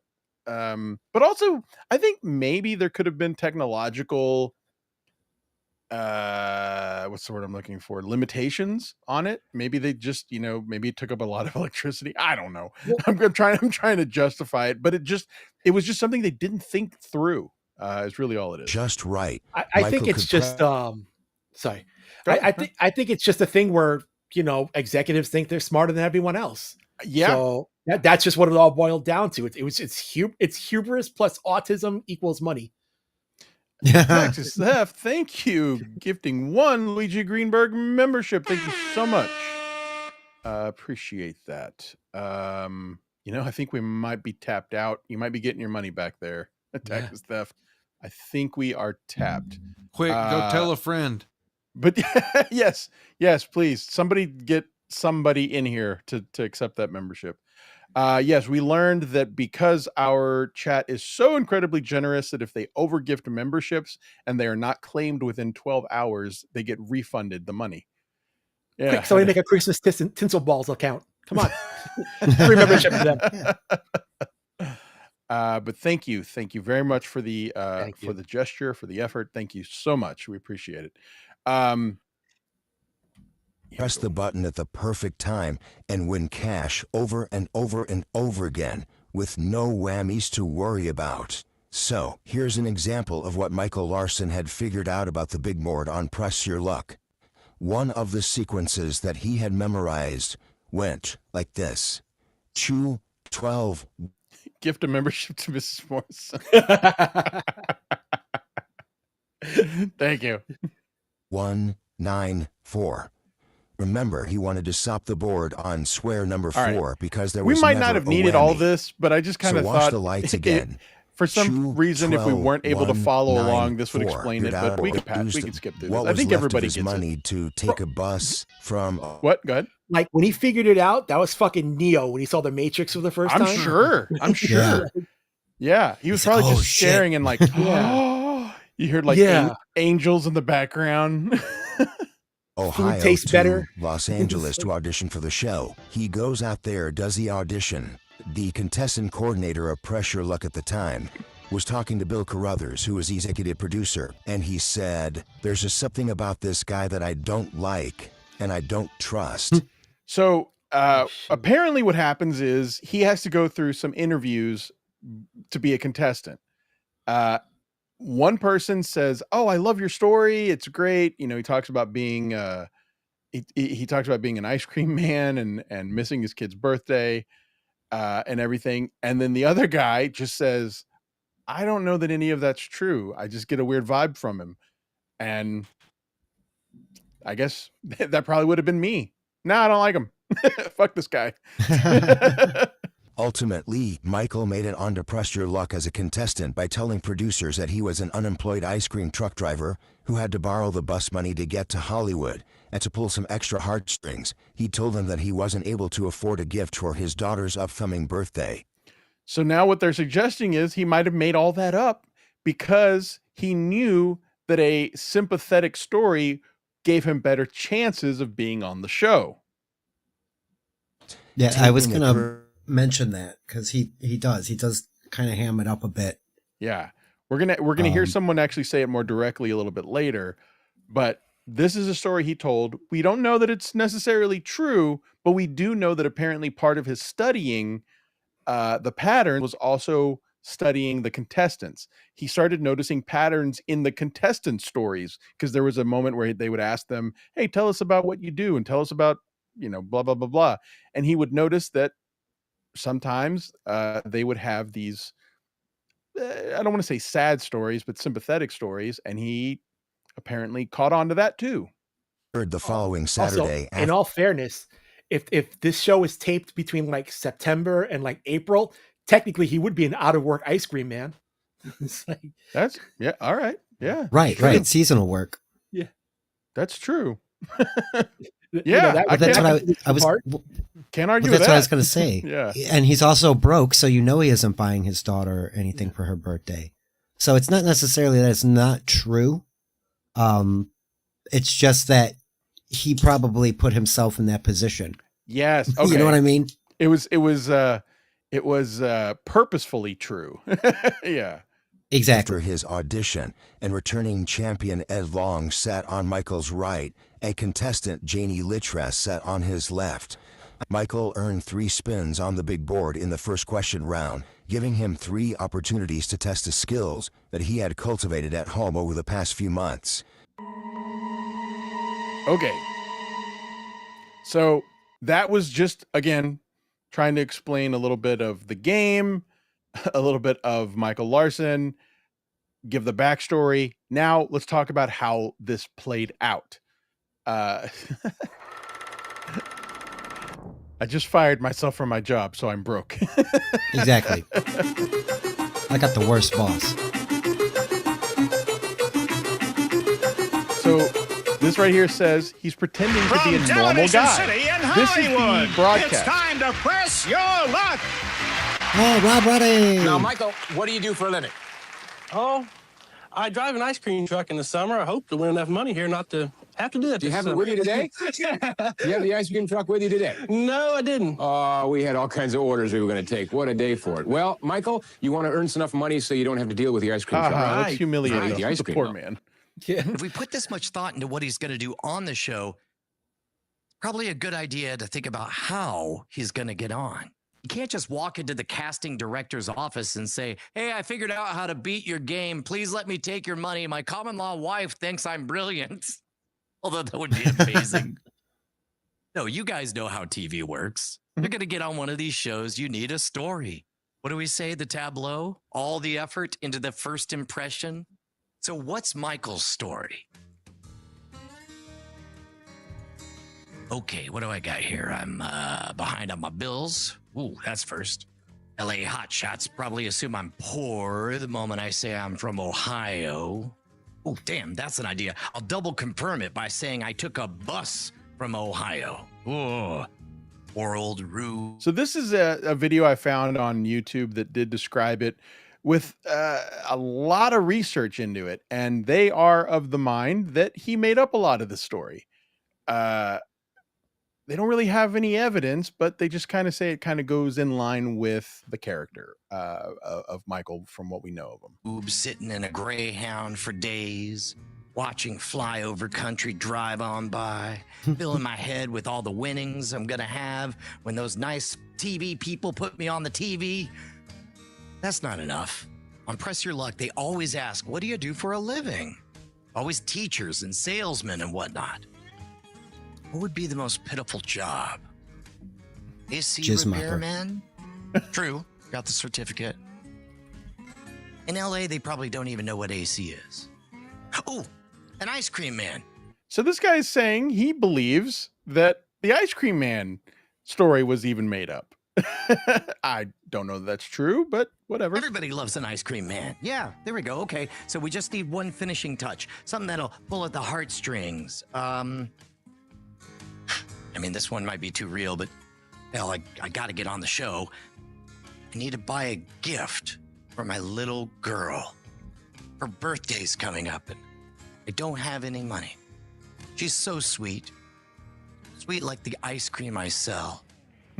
I thought She that was deserves the world. Perfect. That's a wrap.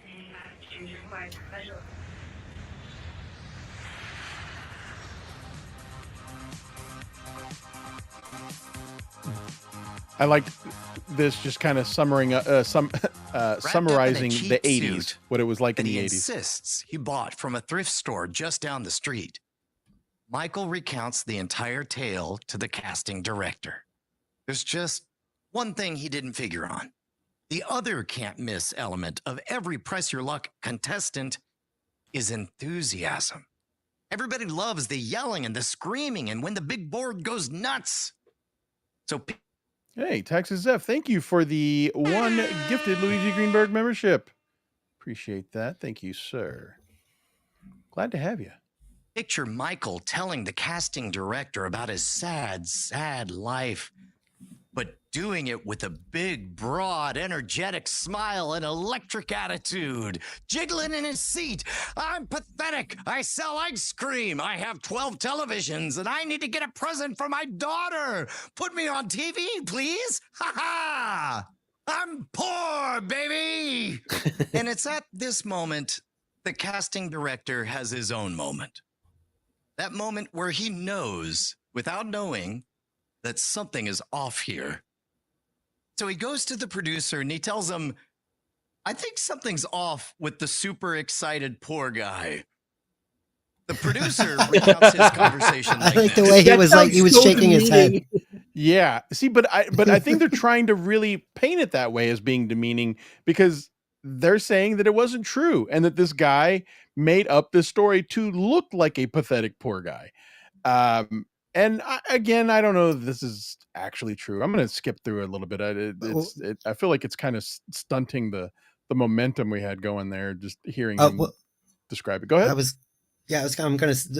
He was from Southwest Ohio. He probably wasn't doing that great. He was in between Cincinnati and Dayton, he said.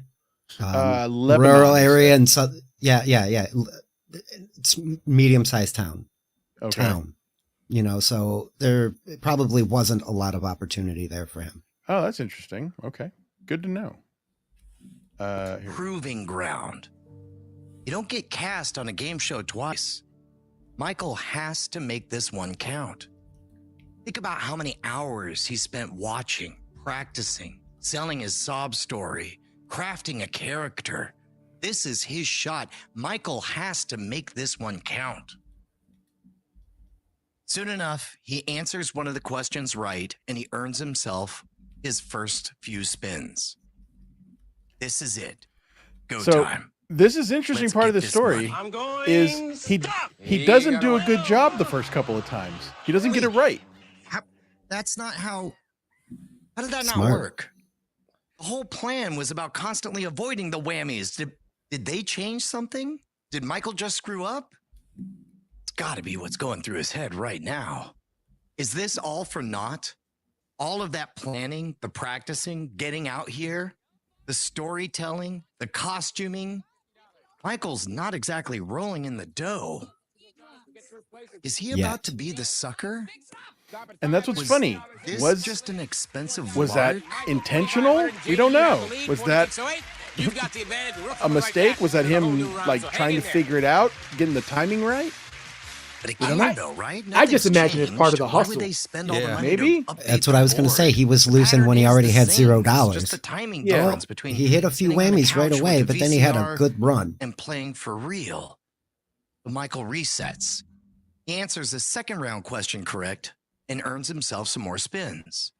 And see, this is the other thing. I'm sure the trivia couldn't have been difficult. Well, there is actually a couple times he gets questions wrong. 2250. 2250. You got it, Michael. But then once he gets on a roll, 336 and Michael says, let's go. I believe they said that the odds were that it was basically no one had done more than 6 straight, wins. He did 45. He went on a 45 in a row. In a row. Okay, so he got that. I don't know, man. That seems a bit greedy.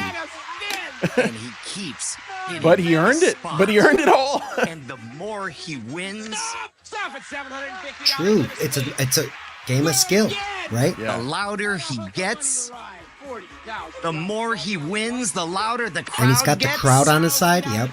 The more This is a he roll. wins, the more How his bad are the competitors producers freaking begin the to get fuck kind out of right angry. now? It's In the- exactly what's going through my mind. They're In the losing their mov- shit. in We the- don't got this money. Yes, in the movie, there's a lot of focus on what the producers are doing behind the scene. Who knows if it's true though?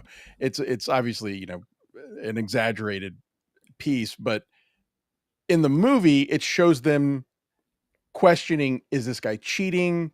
What do we do? Do we stop it? Do we pull the plug?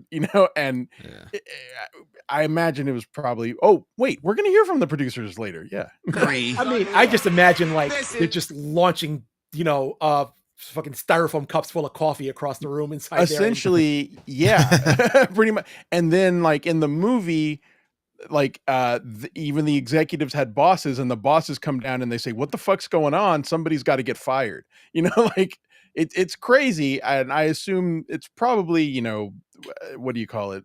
Composite scenes put together, but I'm pretty sure these conversations were had. This is unbelievable. We've never had this happen. Oh, big. And the more he wins, the more the host gets worried. Remember, for anybody who doesn't know that Michael knows the secret, all of this money could theoretically go away with just one whammy. What? I can't say whatever. Here we go. Stop at 500 and a spin. Michael, I've never seen. Yeah, I guess that's something that didn't get emphasized in explaining the game, is that if he hits a whammy, all the money he earns goes away. So that's why people would pass. They would say, I don't want to go again, because they didn't want to take the chance of losing all the money. So when you see a person successfully hit a prize twice and then say, I'm going to pass because I don't want to risk losing, and this motherfucker does 45 and keeps saying, nope, let's do it again. Let's keep going. Let's keep going. It is blowing people's minds. They're like, no, it's like rolling, what everyone believes it to be is rolling dice and taking a chance. He is the only one who knows that's not what it is. So it is really blowing people's minds. It's crazy. anyone press their luck like you are, and you are pressing your luck. I'm sorry. 52-8. No, you're right. What's going on? That's what makes me think he fucked up in the beginning on purpose. Like as part of the hustle, because You know, to not blow his cover. Right. Because if he just keeps going and going and going, that means he's 100% sure of himself. Yeah. So that's why I don't think he it was like a fuck up. I think those were purposeful mess ups, or it might have been like practice to see how his timing is. I was Exactly wondering if it was timing, because there's maybe some delays or something with it being on the TV, and that's how he'd always studied. That's what the narrator of this video suggested at the beginning, was that there was a difference between him hitting the button at home and doing it live, that there was like a split second difference that he hadn't adjusted for, but he then adjusts later. But yeah, again, we'll never know. Could have been an accident, could have been on purpose. 5-1, and he's going again. Again, let's discuss these numbers. People would do this 2, maybe 3 times because they were essentially gambling and risking what they wanted to risk without having to put it, at risk again of losing it all. He flipped a coin 43 times in a row. Yes, exactly. That is what the audience is seeing, is him 45 times willing to lose everything because of the flip of a coin. And I mean, that had to blow people's minds, Oh yeah, I agree with what you were saying too. Like with the roll of the dice, it's very much like loaded dice and craps. He can hit 7 or 11 that many times in a row, or he figured out how to bounce the dice to make them hit 7 or 11. You know what I mean? He's not really cheating. Yeah. No. I don't believe it's cheating at all. But the audience believes that this is at random, and so the fact that he's continuing to quote unquote press his luck is probably mind blowing, because they think he is gambling. We know he's not. Right? Yeah, that's crazy. You know what I'm thinking about with him. I'm sorry, I'm harping on this, but with him. Losing on purpose, it makes me think if you ever seen The Hustle out in the streets with the 3-card Monty. Oh yeah, where you win the $5 and the $10, and the guy's like, oh shit, I hope you don't try and win my last $50. And next thing you know, boom, and it goes from there. Like a pool hustle, right? So that's how I'm seeing it. No, that actually does make sense when you put it in those terms. Ruffled Trenchcoat, I feel the first couple of misses were like the velociraptors testing the electric fence. Fair enough. Yeah. I mean, I think that's probably it. Yeah. Okay, Michael's going again. I don't have to guess what Michael is thinking as he passes $50,000 in winnings. Here he is in his own words. I went in to shoot the moon, so to speak. I decided at that point I would go for $100,000. $100,000. What happened to his voice? Of early 80s. That's part of the story. Money. Too much ice cream? Oh, there we go. And he does it.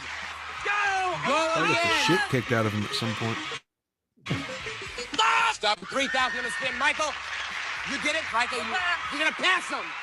At $102,851, he decides to pass his spins. I don't know if it was fatigue, or maybe he had just proved himself right enough to satisfy the moment, but he was full. Now the others could have their chance to win some money. He got 40 spins on the board without hitting a whammy, of which 37 were for cash. Can you believe it? He did it. It worked. And look, he hits that same square, that fourth one in the top row. Yeah. Looks like the one he's hitting a lot. Yep. Yeah. 4 and 8. Wow. Every time. Moment of inspiration. This is the heaven you always strive to return to.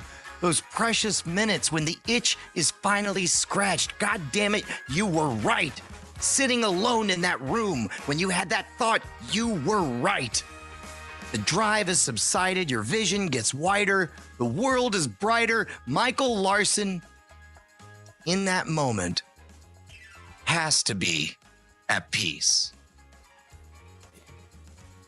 Or at I least would just kill it right there and probably walk off was the stage. until this happens.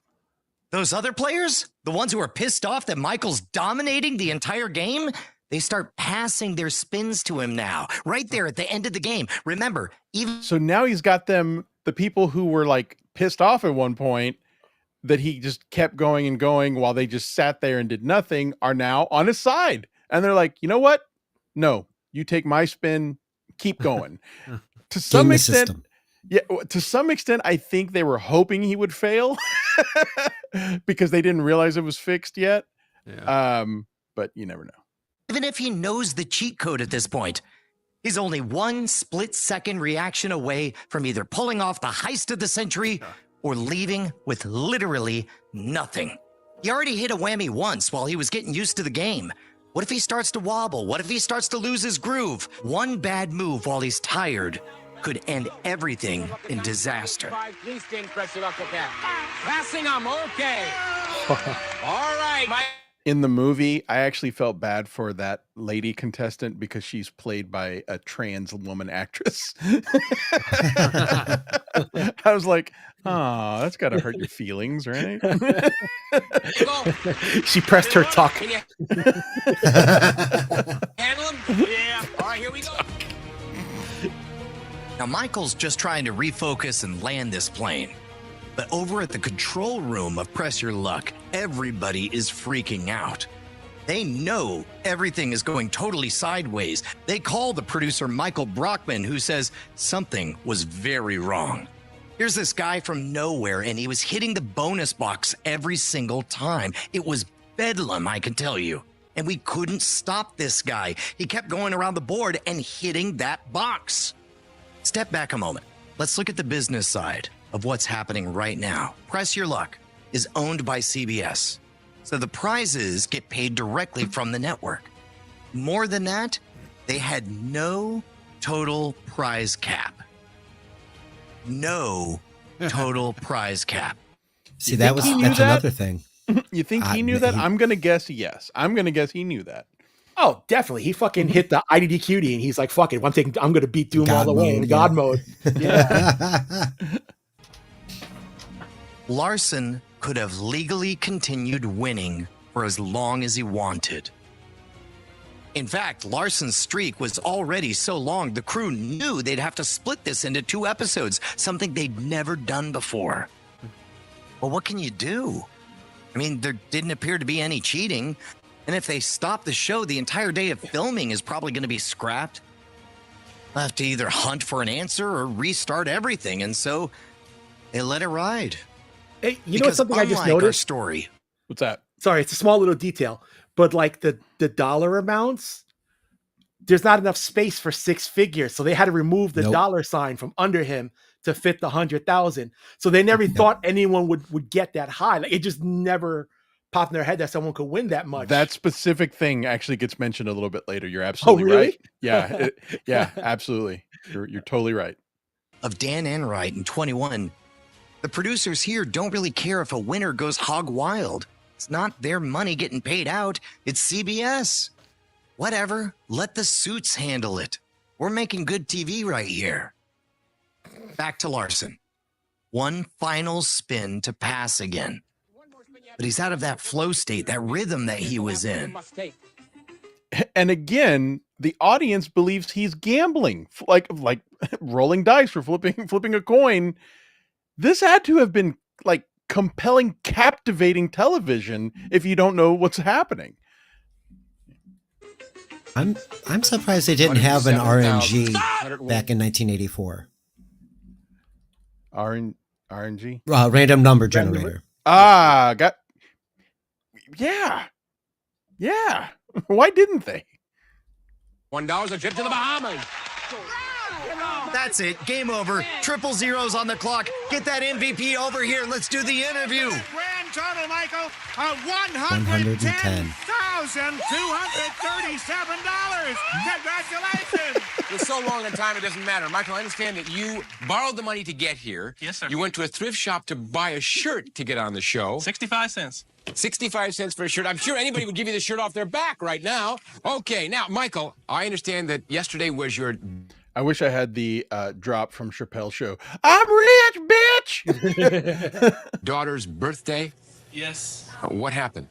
I didn't have any money really to buy her anything. She's. All right. Matt Hibner, unlocking this part of my brain. I'm starting to miss Double Dare. God, what a great game Double Dare was. Like, game show that was. I watched every second of it I could as a kid. Double Dude, Dare was the so obstacle, great. yeah, the obstacle course at the end when you had to like slide down all the stuff or like look through a bunch of like icing or whatever they used to like make the slot for like a red flag. Then run to your partner and hand them the flag. Yes, and pin yes. it up. Yes. And how excited you'd get when you'd hear physical challenge. You're right. I still remember it. God, that was such a great show. She will get something now. Very nice. Like perhaps the state of Tennessee? Well, you have won at least, I think, 3 times more than anybody's ever won in a show. Congratulations. Spend it wisely and get your dog Not the show, a show. a lovely birthday gift. Okay, thank you. It's been a real treat. Ed, you're leaving with $11,516. And I need... Did that lady leave with 0? Is that where Does she get her money whammied, or does third place not get anything? That's funny. I never even thought about that. Oh, that's really rubbing salt in the wound. A war room is created in a conference room, and the goal is very, very simple. Figure out how this son of a bitch cheated and how we're going to justify not paying him. God damn it. I'm sorry to get so derailed, but God, this is bringing back so many memories. Watching Get Smart and I Dream of Jeannie, that is how I spent my summers, was watching Get Smart and I Dream of Jeannie. I loved Get Smart. I absolutely loved Get Smart. And then I Dream of Jeannie. And then there was this 1 hour where you'd get the Munsters followed by the Addams Family. And then if you were lucky, you'd get Munsters, Addams Family, Beverly Hillbillies. God. TV was so great when we were kids. My Saturday after cartoons was like almost all black and white. I Love Lucy, Gomer Pyle USMC, Andy Griffith, Hillbillies. And then rotate out Munsters and Addams Family for any 2 of those shows. You know, it was like, wow. I didn't like Andy Griffith, so every time I hear the whistle, I'm like, oh, fuck. There was time to go outside. All right, let's put the Nintendo on. I never got into Andy Griffith. You went outside, loser.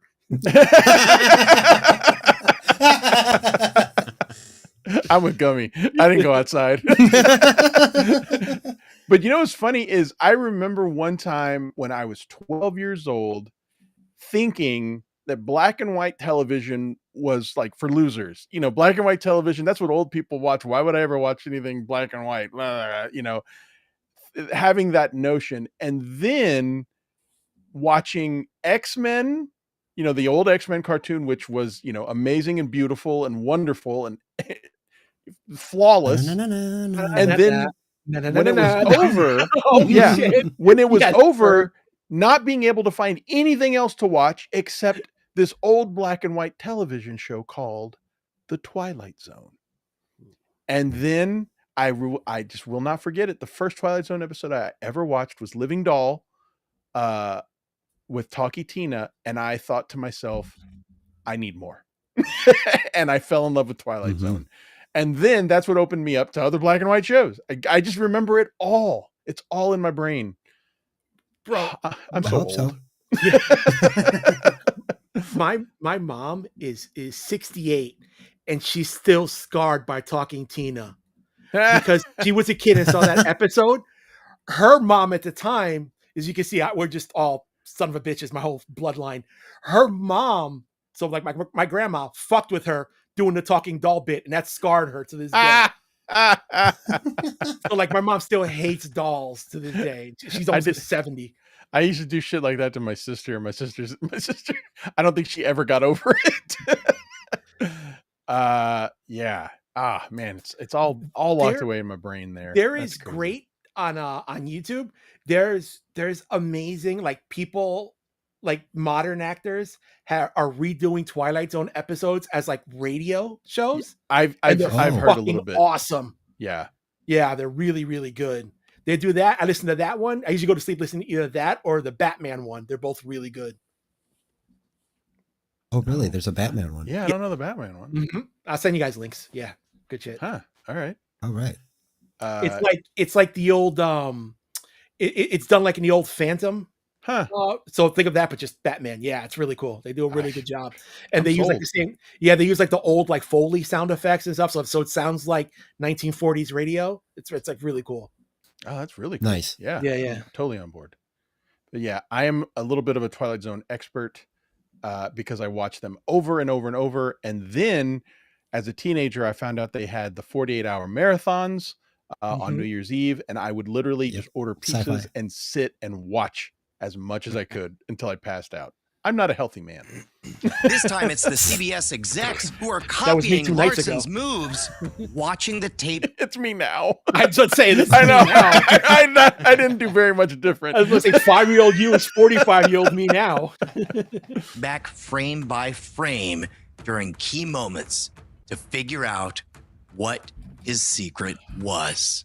Larson took Press Your Luck for $110,237. That's $283,000 in today money. Plus, he got trips to the Bahamas, Kauai, and... Okay, I'm sorry. Got to mention this. Okay. Eye of the Beholder is great, but just think about how your mind got blown at To Serve Man. I still remember it. Yeah. Like literally shocking me. I was just like, oh my God. Like, and wanting to tell every person I knew about it. Okay, so these aliens, and then there's this guy with a big head, and they had this book, and it's called The Surf Man, and We should do a members episode talking about that, where it's something like as like a side thing. fuck yes, I could talk Twilight Zone for. I will talk Twilight Zone until I bore you to death. Like we can like do something like talking about that. Sorry guys, this is backstage thing real quick, but like that how it led into like modern creepypastas or something. That'd be a pretty cool like connection to do. I mean, I honestly yeah. do not. I don't believe that the modern horror genre could exist without the Twilight Zone. The Twilight Zone opened so many doors. Yeah. And also just not even to horror, but to just mystery and to good writing, like taking writing seriously with the horror genre. Hey, fuck, dude, I could talk this shit all day. I'm sorry. I keep getting distracted. Sailboat. It was the most that anybody had ever won on a single episode of any game show in the history of game shows. Adjusted for inflation, his record still stands. That's what's crazy. It still stands. But what I find odd though is what about To Be a Millionaire? Yeah, or how to, or whatever you call it. You want to be Who Wants to Be a Millionaire? Who wants to be a millionaire? Or the one with all the briefcases. Where you call the guy. Deal, no deal. Deal or no deal. I used to love that show. Anyway, but that's a weird one. All right, Red Rooster, please check out at Dylan from Somewhere's channel on Rumble with Sperg Snake. Yep. They have been rewatching Old Tales from the Crypt. We are on season 2, episode 4 next week. Sperg, have you guys done the episode yet? Because I don't know what season it is with Heavy D when he was the tattoo artist. No, we're going in Heavy sequential. D. So yeah, no. So the I think first that was 2 older. seasons have like they almost always have like a main stage actor, but some of them are just television actors. Okay, like the one you mentioned, Luigi, is like further down. It's like season 5 when they had celebrity budget, Yeah, even though they got Arnold to direct one early on. Because I could have some like a little bit of like back info on that episode, because without being too much spoiler, I'm was because he's not around anymore, but I'm related to Heavy D, so I knew about that when I was a kid. Yeah. Heavy D and the Boys was a fucking staple, bro. Yeah, that was a staple. Yeah. Heavy D was like a solid. What are we gonna do? Fern Dog. There were 2 William Shatner episodes. There was Terror at 100. I can't remember the number. Terror at 100 something feet, and then Nick of Time, which is the one in the diner with the coin-operated fortune-telling machine, which is one of the best ones, time favorites. I even made a promo out of that for Skeptical Robot. Shatner does such a good job in that episode of being addicted to that machine. It's so and that one is so, God, I wish we could play that, because I feel like if you could sum up Skeptical Robot in a Twilight Zone episode, that's the one. Being compelled by your beliefs and it not letting you go on with your life. by crazy superstitions. It's such a good one. By the numbers, the odds of hitting a whammy are 1 in 6, the same odds as rolling a 7 at a craps table. Larson had made 45 spins without crapping out once. It was a statistical impossibility. Larson had beat odds of roughly 3 out of 10,000. There's something going on. In the war room, the suits begin to pick up on a few key clues. First off, Larson reacts to his wins when the lights around the square are lit and before any of the prizes are settled. It's as if he didn't know what he won, but he knew that nothing bad was gonna pop up. And of course, that's exactly the case. Further confirmation was Larson's face after he won a trip to Kauai.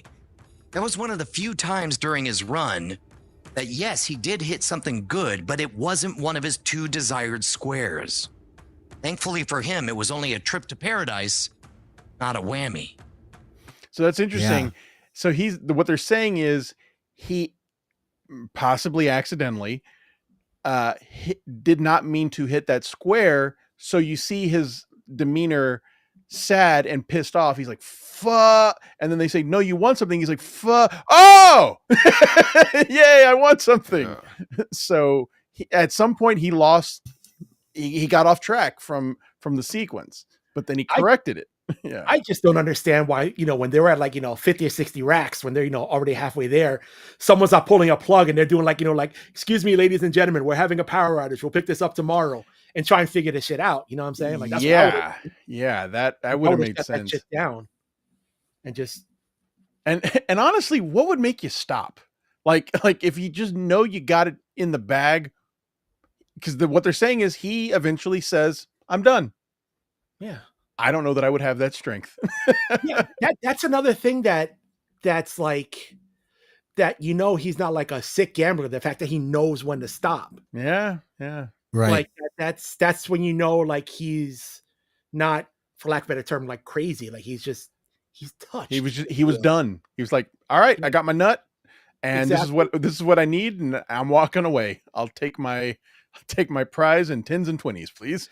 Yeah, like 'cause I know there's some other people who would be like, who are like sick gamblers who would like go, like they'd start showing off, like they put their hand behind them, like fucking the way Andrew Dice Clay would smoke a cigarette to press the button, or like they pull their shoe up and hit it with their toes. Like I'd be doing touchdown dances. Yeah. Suit Scott? No. Niggas in my butthole. Niggas in my butthole. Still, the lawyers want to fight it. Let's withhold payment. And if he wants to go to court, we can offer a settlement. That's until producer Michael Brockman speaks up and asks a very simple question. Who's getting fired? How did he cheat? He beat the system. This is the moment that CBS was taught a lesson by Professor Michael Larson. So this guy, what they're saying is an executive, a guy who's going to basically be put on the chopping block for letting this happen, says, you guys cannot prove he cheated. You owe him the money. Yeah. Fair. CBS pays him his winnings. The only caveat is since he passed 25,000, he could not return to the show as a repeat champion as per the tradition. So they were having champions come back and compete, and they just say, if you sign this check, we're not giving you any more money. You can't come back. And he's like, who gives a fuck? Okay. Sure. Whatever. Like all of us would be.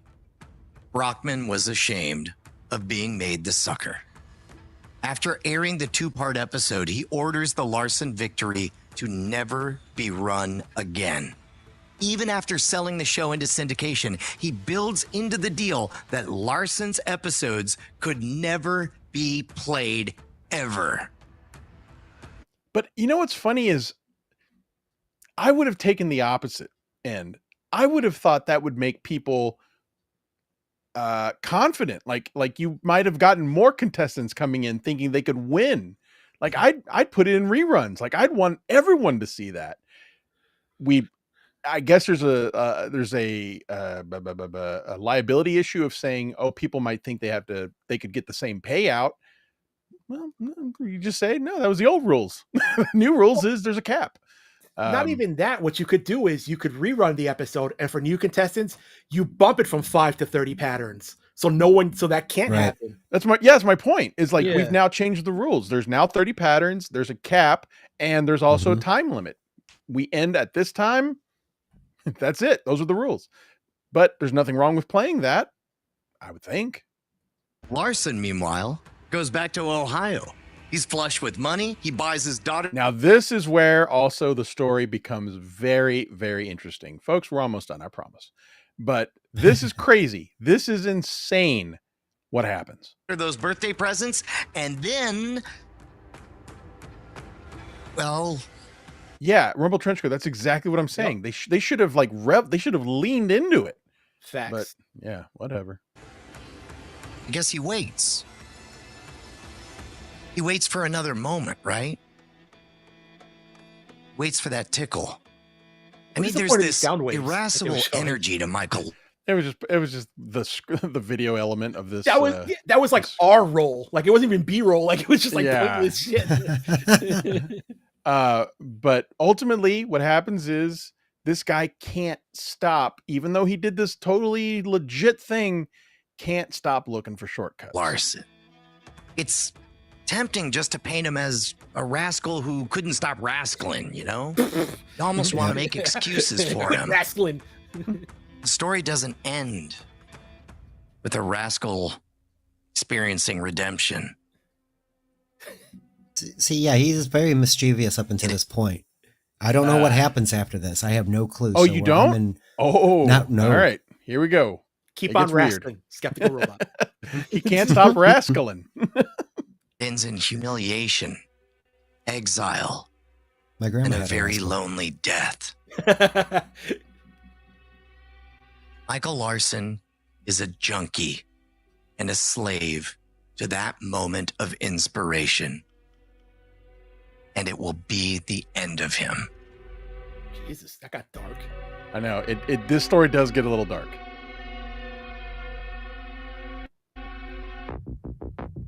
I don't want to take anything away from how incredible Michael Larson's insights were and how extraordinary his accomplishment was.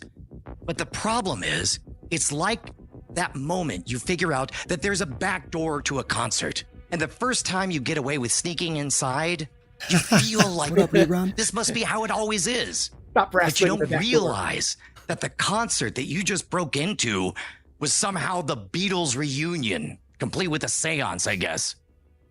No, it's the Doobie Brothers. I actually, by sheer chance, went to go see Radiohead about 12 years ago, and a friend of mine didn't realize that he had an old friend who worked at the stadium and ran in and saw him. And the guy just says, "Hey, where are you guys sitting?" And we told him where we're sitting. And the guy goes, No. Follow me. I'll get you guys into a suite because there's one not being used. and got us into a suite with food and drink in it. And he's like, "Yeah, no one's going to use this one. You guys can hang out here." And it was the greatest concert I ever had, and I've ever been to, and I've never been to a concert that was as good as that ever again. Yeah, it's Michael an experience Larson. being up in the box. Yes, it was great with food. It's awesome. Real and food. sad because you're like, damn, it's only downhill from here. Exactly. Exactly. Snuck in the back door of the greatest concert of all time. But because he did it, does not mean he can do it again. As far as he's concerned, there's a back door to every concert. And there's Those always a rascals way with to their sneak backdoor past the shenanigans. guards. I don't think I realized I'm how fucking convinced verbose this narrator that was from when I was this point editing this. forward, He's like Michael Carmix, is a those slave to rascals. Yeah, his like- policy. and I believe like a that he's real man. convinced And these long pauses. Welcome to it's like, Valley of you Men. can- that no matter you can how tell many the times story. he tries, he's always due for the next big due. win. Yeah. This isn't an English it's 101 this paper. You don't have to have conviction. 250 words or more. Like, don't double Yeah. the pace. Come on. There's not a length requirement. These fucking long pauses. That's ultimately going to be his undoing. Undoing. Yeah. The Undoing. By the way, real quick, Sperg, you know what I noticed about by the Karmic? way? Yeah. By the way? By the way, Sperg, I'm sorry. I can't help myself now. You guys got me on a roll. Yeah. No, What did you notice? I'm sorry. Karmic sounds like Attitude Era Triple H. Like, I am the game. The end He's doing like this. Go listen to Metallica. James Hetfield does the same thing in every fucking song. He'll be like, turn the page up. Yeah. You know what I'm saying? You're like, whiskey in the jarro. You know, all that fun stuff. With it's so good. I'm glad you pointed that out because he's doing it. Nah. That's Metallica. You gotta be careful. That's I know It's it to be in November. Metallica too, for sure. Of 1984, after taxes and a few real estate deals go Yes, sideways, exactly. Michael ends He up with narrates around like 50 someone increasing your Yes. font size to squeeze out more pages on your term paper. exactly it. 100. Oh, motherfucker. I can't believe I just did this. Hold on. Shit. Oh, well, while you find the spot, I'm going to say I cannot unsee Jack Black now. Like, I cannot unsee that. If there was going to be a movie about this guy, it would have to be him. Check your DM and X real quick, because I thought of somebody who he looks like, and when you get the chance, it's going to be a very obscure video game reference, but he looks like a character, and I sent you the photo on XDM. If you could post it, and I think you guys will see what I mean, and I'll describe where it's from. Yeah, give me a second. All right, Yeah. hold on. Play this. I don't want to take anything away from how incredible Michael Larson's insights were and how extraordinary his accomplishment was. But the problem is, it's like that moment you figure out that there's a back door to a concert. The first time you get away with Sneakvember of 1984, after taxes and a few real estate deals go sideways, Michael ends up with around $50,000. It's at this moment he hears about a contest on the radio. They would read a random string of numbers each day. If you happen to have a $1 bill with the same serial number on it, you could bring it in and win $30,000. Statistically, that's a pretty safe bet for the radio station. So, just I want to reiterate what he just said. He has $50,000, and there is a contest that if you could match the serial number to a serial number that they announce, that you win $30,000. All right. That's what? Unless. Yeah, it's a crazy, stupid contest. But. Yeah, he's going OD, going through all these dollar bills on a daily basis to get that numbers called. Yeah, so listen to what he does. You're broadcasting anywhere Michael freaking Larson can hear you, who happens to be sitting on $50,000 that he could change into $1 bills and consult every single day until, inevitably, in his mind, he's got to win. And that's exactly what he does. So each afternoon, he gets his common law wife to go through the bills with him. She gets tired of this crap pretty fast, but damn, this is $30,000 more dollars. The winning bills. So he took out $50,000 in $1 bills to go through them to hopefully match this serial number for this game by a radio show to win $30,000 more dollars. He thinks that helps his chances. Fucking Microsoft Excel them. That way you just start typing the numbers in. Yeah, exactly. Like, how are you going to keep track? So what's funny is what he's saying is every fucking day, he's like, okay, let's start over, because nobody's logging the serial numbers. They're just starting over and over as opposed to writing them down and searching them. Right. Yeah. Not the smartest way, but whatever. Just need to find it. So he does it.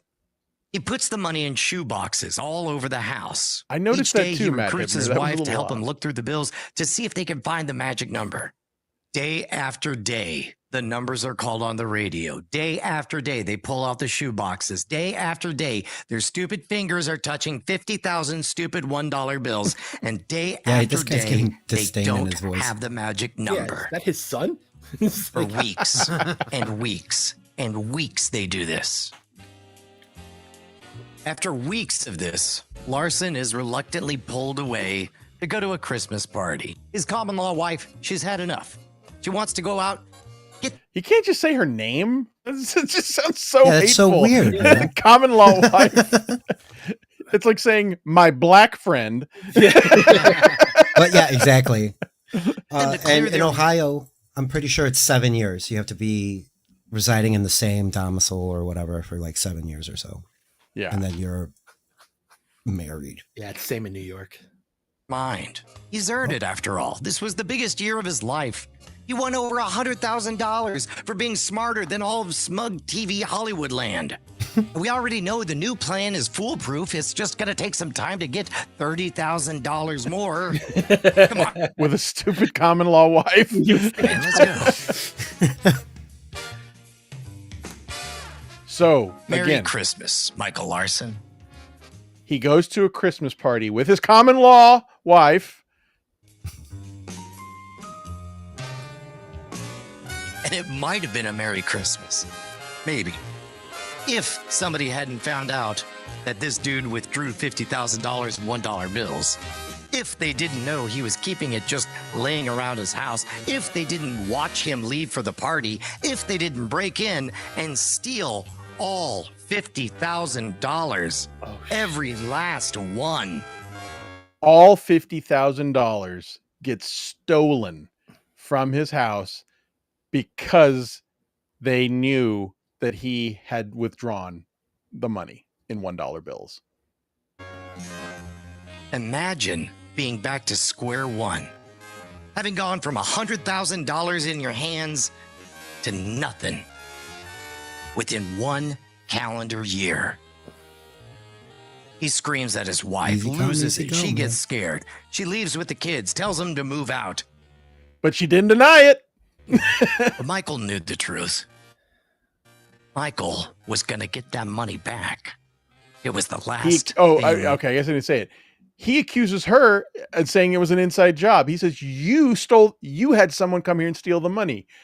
And what's interesting is, like, we don't hear anything about her defense. She just says, I left. He did.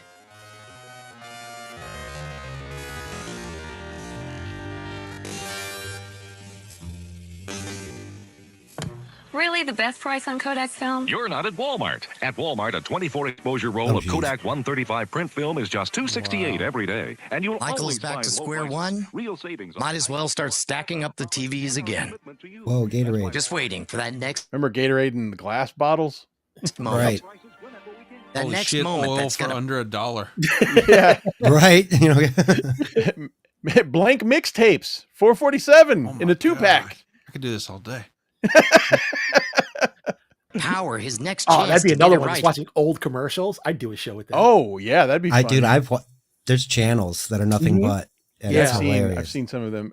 What I get a kick out of is watching old movie trailers. I don't think we can get away with that, but I'd love watching old movie trailers. There's, You never had a problem. There's a channel that I fell in love with that I listen to like while I'm doing work when I really need to concentrate and I can't hear like lyrics. There's a channel that has the old Kmart music that you would hear on the speaker. So it's Really? just, yeah. And I'm like, Wow. holy shit, I know this stuff. Yeah. They have like that. They have supermarket chains and they have specific to the actual like playlist to those chain stores. So whatever was in your area, you can listen to. It's awesome. Jeez, that's funny. Problem making the money. See, the last disaster, that was about keeping it. Maybe lightning could strike twice. Larson calls on the producers to press your luck to stage a tournament of champions for a chance to make a big score one more time. The producers politely decline. So Larson waits some more. Reads the newspaper, scanning for inspiration, watches TV, looking for a spark, listens to the radio, ready for his next mission. But it wasn't meant to be. Not then, at least, and rent was due. So I don't know if y'all caught on. We were talking about Walmart because now he's working at a Walmart. Michael eventually takes a job as an assistant manager at Walmart. I reminded him. 10 years go by. And then it happens. He feels that tickle, that familiar tickle in the back of his mind. Yeah, In this guy's really 1994, Michael stretching is out his words, huh? Yeah, I really should have edited this better. Like, as I'm listening to it now, when you're listening to something while you're editing it, it just has an entirely different context. But I fucking hate this guy. Wish I could play this in a certain speed. In USA Today, he sees an ad for a marketing opportunity. The company that placed We're the almost done, ad though. is Pleasure Timeline, a 1-900 hotline. It's a 1-900 hotline company that specializes in betting information and, of course, phone sex. But they had an idea for a different business model, one that could take advantage of the 90s in a way that had never been done before. Leveraging the pay-per-call technology, widespread credit card adoption, faxes, and yes, the nascent world of the internet. Pleasure Timeline teams up with Michael to start a worldwide lottery, one that anybody can enter just by calling the 1-900 number to, quote, buy tickets. I mean, at least that's the pitch. Who knows if anybody really thought this was possible? Gambling laws are notoriously... So he starts to use the internet in the early 90s to set up a lottery. fickle in America, and setting up something like this without assurances is either insanely stupid or out and out fraud, or both. So something that gets neglected about the story of Michael Larson after winning all the money from Press Your Luck is that he was the first documented internet scammer. He was the first person to use the internet for a grifting purpose. Wow. Awesome. The Paved the way. first. Both. Yeah. Michael's brought... He crawled so Aaron Imholt could walk. Yes. on to recruit Or that the Nigerian prince. Yes. money for the lottery. So he sends faxes out to businesses and starts posting on internet message boards, casting the widest possible net so that potential investors know what awaits them. Quote, without exception, the most lucrative income possibilities ever devised for the average person. At least that's what the marketing material said. Even you idiots can get it. People would call the number, a phone would ring in an Ohio boiler room. Answering the phone, one Michael Larson. Of course this is legit. Are we going to make it happen? We're partnering with a Native American tribe that has the rights to gamble. I mean, If someone ever has to say, of course this is legit, hang up the phone. try it, but between you and me, the Maliseet tribe. What Native Americans? The Wagons. the ones from the movie. You know the one. You don't want to be a loser for the rest of your life, do you? An AC repairman? What, an ice cream salesman wearing a schlubby suit? Trust me, I'm rich, baby. Okay, did I mention that I can make you even more money if you recruit a few friends? Hey, they're earning. So it's a multi-level marketing scheme. It's one of the first ever multi-level marketing schemes. Again, using the internet. Pay out to you in our downline system. For the record, I cannot think of a more 90s scam than this. We got fax machines, we got 900 numbers, we got multi-level marketing horseshit. The only way this could be more 90s is if he was doing all this while wearing hammer pants and a corn t-shirt. The American Indian Lottery raised $1.8 million from 14,000 investors before being shut down by the SEC in 1995. When the charges were announced, Bob Burson, an SEC lawyer based in Chicago, says, to my knowledge, this is the first case we've ever brought where the internet has been used as a marketing tool. Think about that. Ever the pioneer, Michael Larson, this might be the world's first investigated fraud on the internet. It's weird they call him a pioneer, but I can't disagree. He was a grifting pioneer. He really was. He paved the way for other grifters. Yes. He was the pioneer in a way that the pioneer that kills all the Native Americans. Like he founded it, but what do you have to do to make it all for everyone else? You can't disagree. The guy had his feet firmly planted in grifting and just couldn't get away from it. He's the pioneer that gave all the for measles Michael blankets to the people. Yes. Larson, this is the first major internet fraud being investigated by the SEC and the FBI. I mean, you could guess where it goes from here, right? The closer, the tighter that noose gets, the slipperier Michael becomes, eventually disappearing from this mortal plane, and he ends up in that ethereal world where all con men eventually go. Florida. Oh. And of course, once he gets to Florida, he can't stay well behaved. Eventually gets arrested on unrelated charges. So we have our last bit of contact with Michael Larson. Took 6 months for me to actually work out all the patterns. The last second of Michael's 15 minutes ticked off in late 1994 when he appeared on ABC's Good Morning America. The movie Quiz Show had just opened, and game show scandals were a hot topic. I wanted to shoot the moon, so to speak. I decided at that point I would go for 100,000.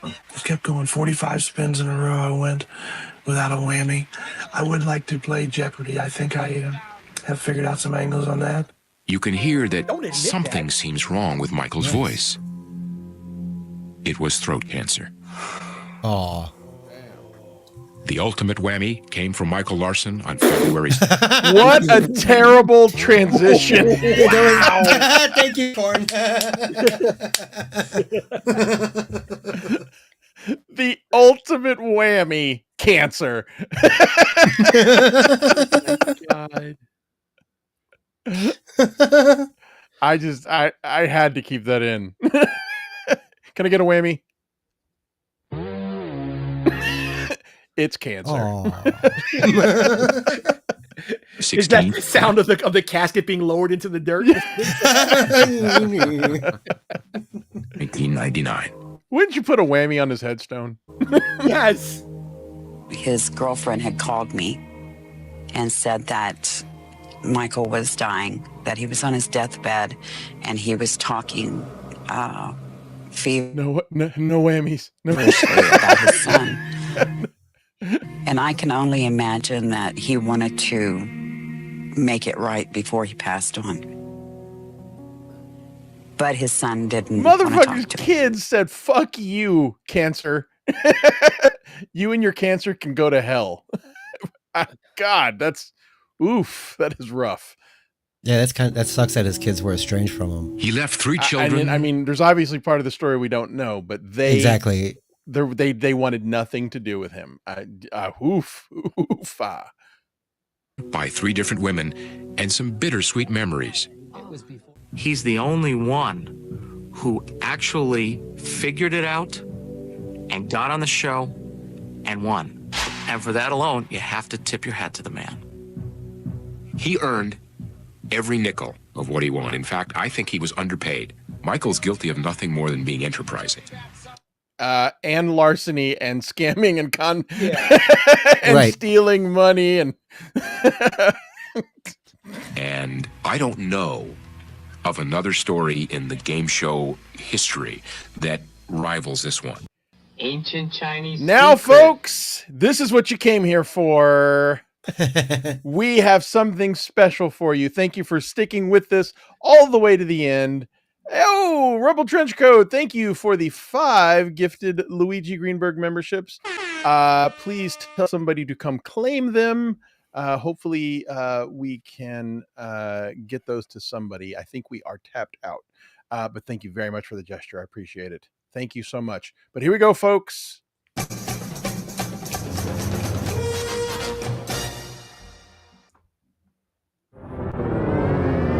Our newest match by the great Gummi Chainsaw. Thank you.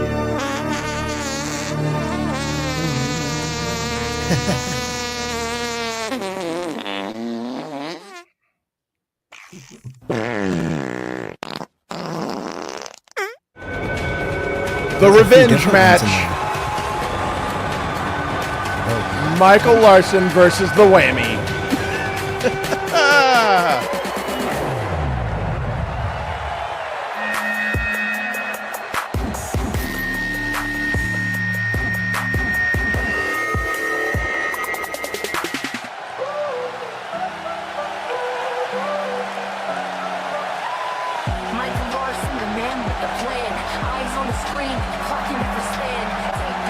Jesus.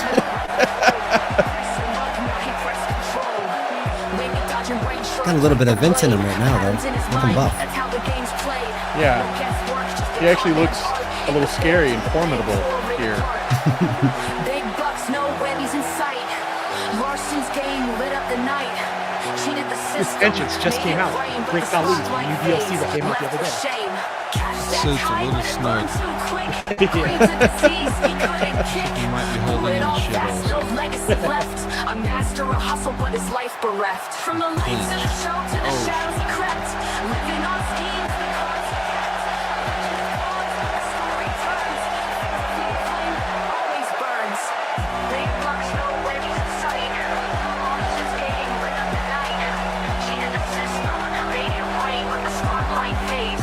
Left with shame. Yeah. Yeah.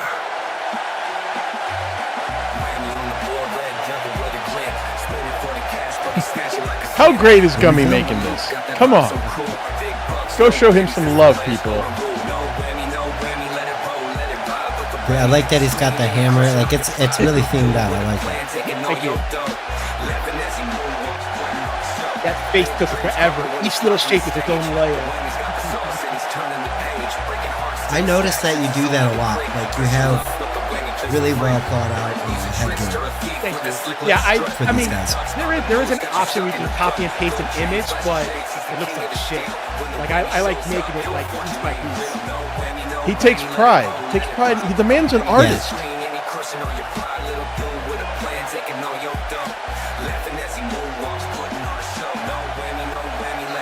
Also, props to the AI for the music. Both songs were first-time generations. They both just came out as like bangers right away. Yeah, that first one was really good. I like the lyrics. It was well done. Matt Hibner says, "Do you smell what the whammy's cooking?" All right, this is the revenge match. $110,1984 is on the line. Yes. I don't know what that move is called. The Devil's Kiss. That's the real name of it. And this is the Arrivederci.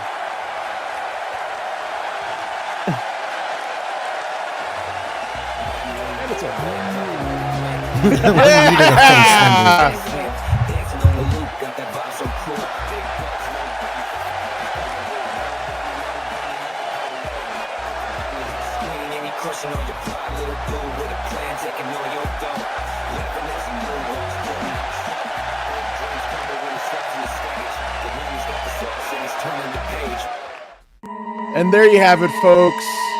Thank you so much for being here. We appreciate every single one of you. Let me get rid of this here. Watch Corn for a second. I'm going to put something up here for, let's see here. And Gummi, you asked me to... Yes. Here we go. Add this to the scene. You said that this is what Michael Larson reminded you of? Yeah, the monk from Rygar. Like I said, it's a very obscure game, so I don't know who else has played this game, but I remember Rygar. I remember Rygar. Yeah, he was those monks who gave you like the most pointless shit. Like that's supposed to be a clue. Oh, but yeah, that's just what I thought of right away when I saw that. Right. No, yeah, this game I don't think I ever got anywhere in it because it was like riddled ass clues. Like you didn't know what they meant. I did like the shield throw. The thing. Yeah, he had the shield with like the rope on it, right? Yeah, it had the dumbest name. It was called the disc armor. Disc armor. Yeah. There is a new Rygar that came out on the Wii. Wii's already 20 years old, but it was newer. It was a re-release of the PS2. It was really good, actually. Oh, really? Yeah, That's funny. Capcom. See if you guys haven't noticed, I'm a game nerd. Capcom is they're one of the tops in my book, man. Yeah. They don't fail very often. Another fun fact: Capcom is short for Capsule Computer. Capsule? Capsule? Capsule Computer. That's what. Exactly. I didn't say it was an interesting fact. I just said it was a fact. It's like,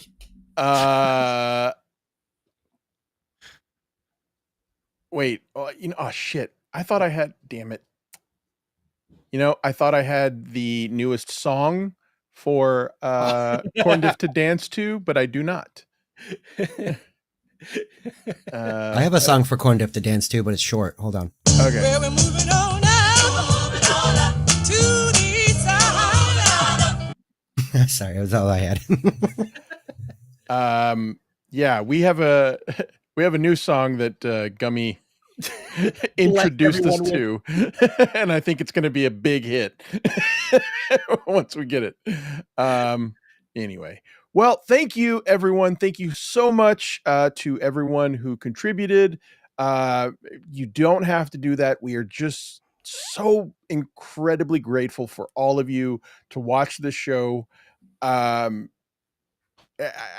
mean, I don't know what else to say. Thank you.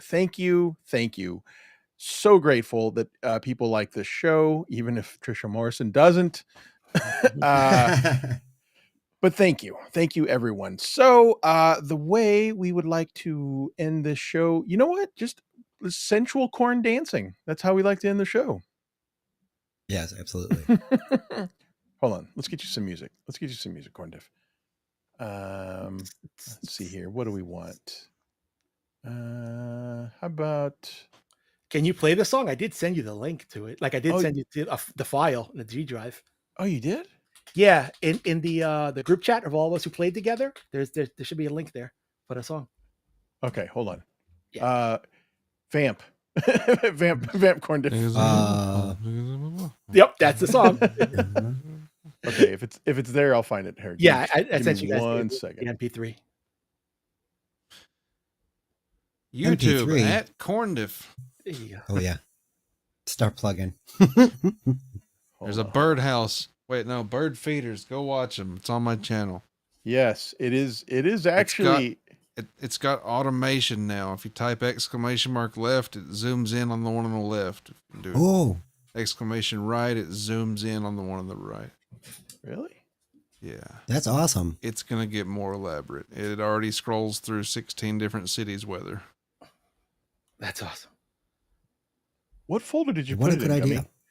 Gummi? There should be just a straight link. If you look in the group chat with all of us who played together. Oh, the group chat. Oh. I got it. Okay. All right.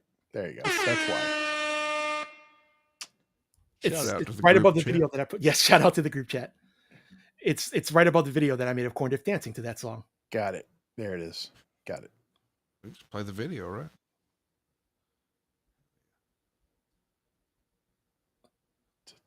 This song's an earworm.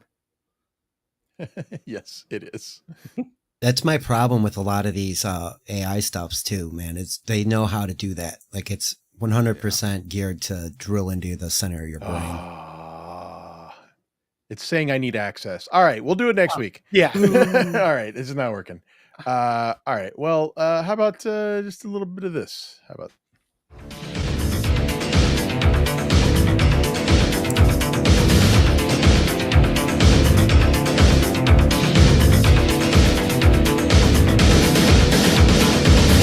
Body's ready, my heart's on fire. I'm gonna push it over the wire. Perfect timing, tight as a drum. You find the battle's already won. I'm taking hold of every moment, given strength by the breath of life. I'm gonna stake my claim. I'll fight to survive. How about a little bit of slow sensual music? Here you go. Oh shit.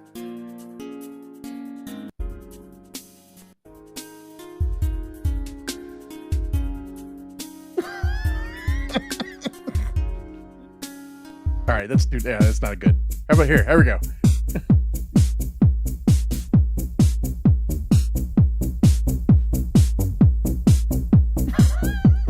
Okay, so we've made eye contact. We're at the club. I'm inviting you to come dance with me. Yeah, there you go. There it is. I'm throwing out the fish hook and reeling you in.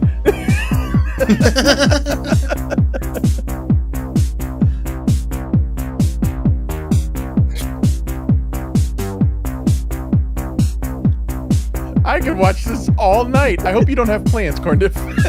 No, I'm gonna screen cap it and just loop it and make it a 10-hour video. Wait, we should be charging for this. Oh yeah. You're supposed to be stuffing dollars in that stock. That's right.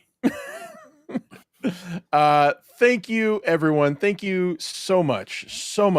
Thank you for being here. Thank you for being a part of this.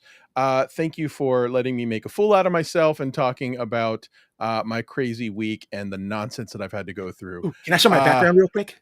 Yeah. All right, if you don't want to throw me up on screen. There you go. I was bored, so I drew myself as whammies. Like I took out the whammies on the screen and I drew my kitty as whammies animations.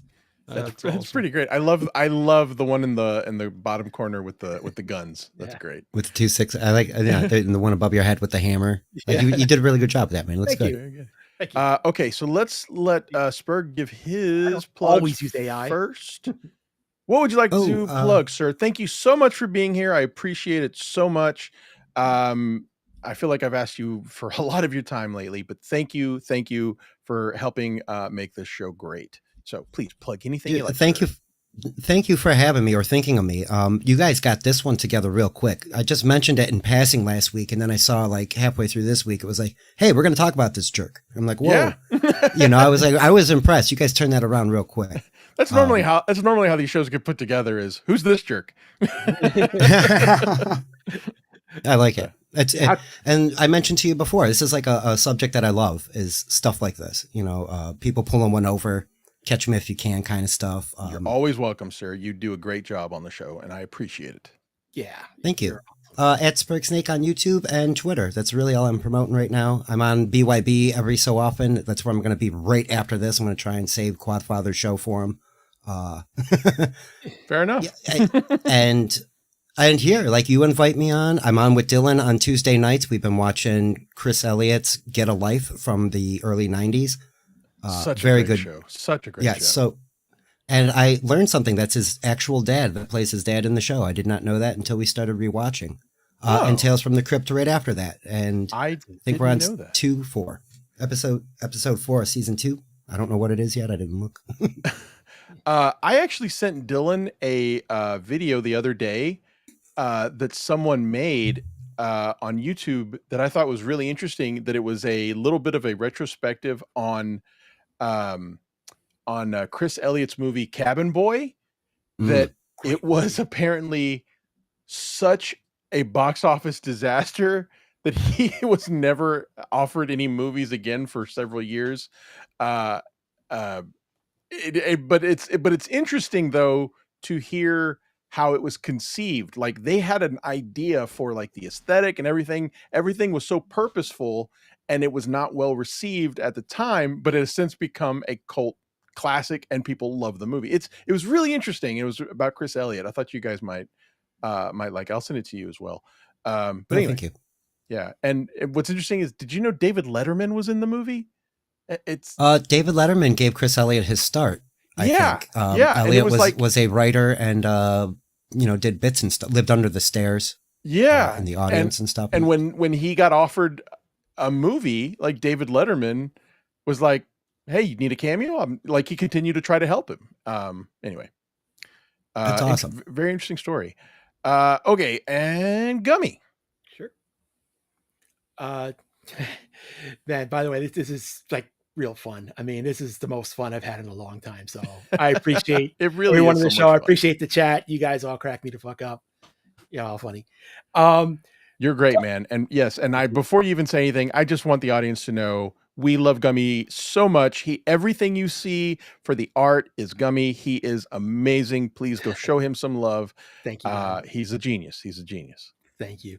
And just real quick to Sperg, I mean, we love you, man. We were just talking the other day, Luigi and I were talking about how we love having you on, and you're a great guy. And we were also like, like the best way to sum you up is just like, he gets it.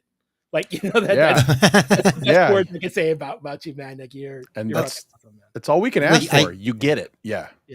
I sent you the mock-ups that I used the AI for to make. Yeah, I just saw that. Really, that sticker. cracked me up. Yeah, I saw that. Really. So but that's immediately what came to my mind was that style, like the graffiti on the top with the AIDS on the top, and then like the brain on the bottom. It's like, dude, that's such a good idea. So. Yeah, dude, like you said, I'm gonna make a sticker. I was like, oh yeah, no shit, man, that's a great idea. I'd slap that on every stop sign in my neighborhood. Yeah, I was thinking about that'd be great, like a great energy drink, AIDS brain.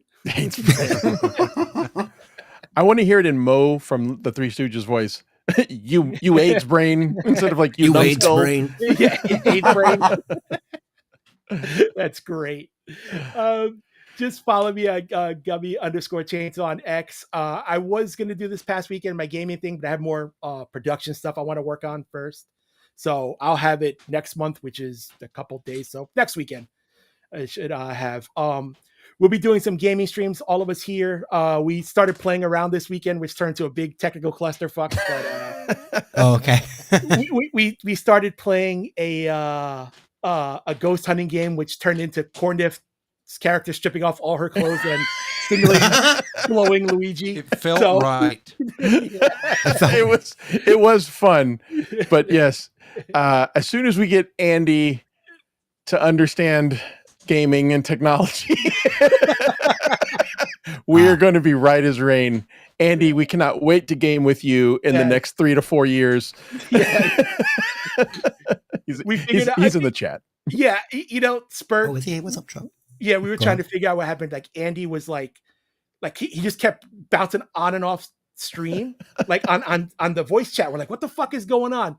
An hour later, we realized, we were like, dude, why are you having so much problem with the Steam app? He's like, there's an app? Like, where are you? He was doing it from the browser the whole time. So we were trying to figure out. Yeah, and, like, dude, that's we love you, Andy. But none of us even thought, oh wait, he doesn't know how to do this. But right. I'll be honest, yeah, I didn't know how to do it either. I think I had to have Gummi like walk me through every step because I didn't know how to do it either. So even though we're goofing on you, Andy, we do not blame you. We're all old men. We're trying to figure out how to make technology out of coconuts. See, hold on. Yeah. Oh, go ahead. Yeah, exactly. He's going to give me the console PC shakedown. And I used to be PC Master Race hardcore, but and say that consoles were for Neanderthals, but then I watched a friend of mine go through a whole bunch of hell this week because of Red Dead Redemption 2 and an NVIDIA 4070 that just didn't want to get along with streaming. It was so awful. And I mean, sometimes you just want to sit and play, man. No, I get it. I've been a console guy my whole life, but then like this generation was like OD expensive. And I'm like, when I realized how cheap you could make a PC work, like my gaming PC is dead ass like a 10-year-old Optiplex. Mm-hmm. Yeah, I'm in the same boat, bro. That I put in I put in a 3050. So for like $200, I got a thing that could play pretty much anything I want. And I grew up playing Nintendo, so I don't need 4K. I'm fine with 1080. I'm happy with that. Yeah, that's another thing. It's funny. That was the joke I made to Andy talking to him, when we were trying to get him into the room. I was like, look, man, I get it. I was like, we all grew up just putting cartridges into a Nintendo. So it was like, I couldn't blame him. But no, as soon as now that we're all established and we have accounts, we're going to do some gaming and it's going to be fun. It's going to be fun. And I expect it's going to be funny. And Sperg, we're going to get you on board with that too, because we think you'll be great for it too. Did you record our Anacrusis when we the last hour of I did, but the audio was shit. I had no idea my input was so low. I fucked it all up. It was my fault. But yeah, whatever. But we'll get it again because that was a fun game, and I think these guys are going to like that. I'll get you a code for that, Sperg. I gave one to Corndiff. It's the Anacrusis. It's from the original team that made Left 4 Dead. So it's Left 4 Dead, but in 70s outer space with aliens. Like retro futuristic 70s style space. That's in my vein. That's straight up in my vein, dude. Yeah, it was the fun. art style is fucking sick. So yeah. But yeah, thank you everybody. Sorry we went on this tangent. No, we've been doing that a lot. I need to get some sleep. I keep getting distracted. Andy says I caught all the masturbating demons. It's so worth it to play games. You know what I mean? Like that's exactly right. It's so going to be much fun. Okay. All right. So thank you so much. Gummi Chainsaw, please go show him some love. He's a genius. Yes. For me, please check out Unboxing Eric this Sunday. If you didn't check out yesterday's episode of Unboxing Bigfoot, that is on Hackride Studios channel on YouTube. That one is just so much fun. If you're a Stern fan and you understand Bigfoot, going over Bigfoot is just, my God, it's like it's literally too much content to laugh at. It's so great. And then we have a new time for Unboxing Eric. It's going to be right after the Blind Mike show on Sunday, which is usually around 12:30 or 1. He has been very generous in allowing us to link our show to his. LuigiGreenberg.com. Going to try to start putting pen to paper with some merch. We'll see what happens. And now, the way we like to end the show.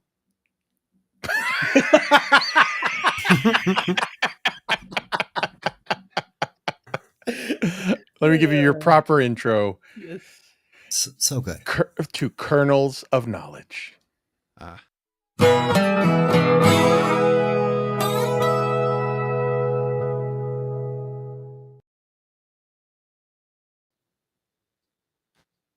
Hey everybody, I'm a pile of corn.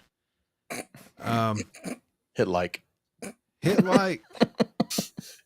Shut that. Oh yeah, and find me on YouTube at Corndiff, bird feeders, all that shit.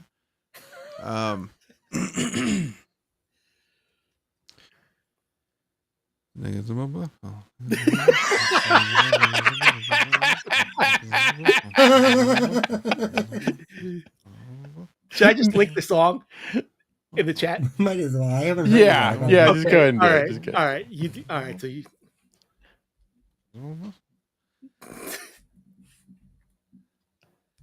And stay safe.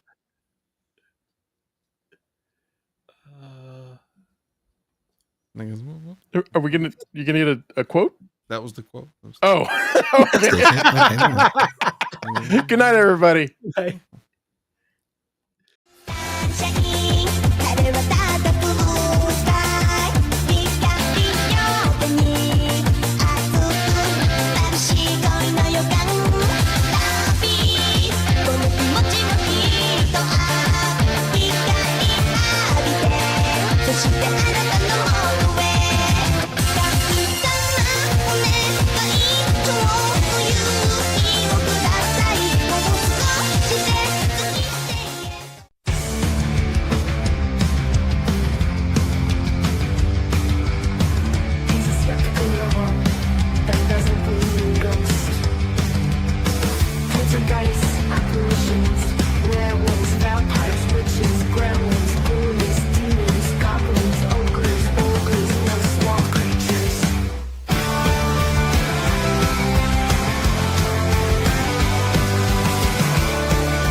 That's right, it sucks.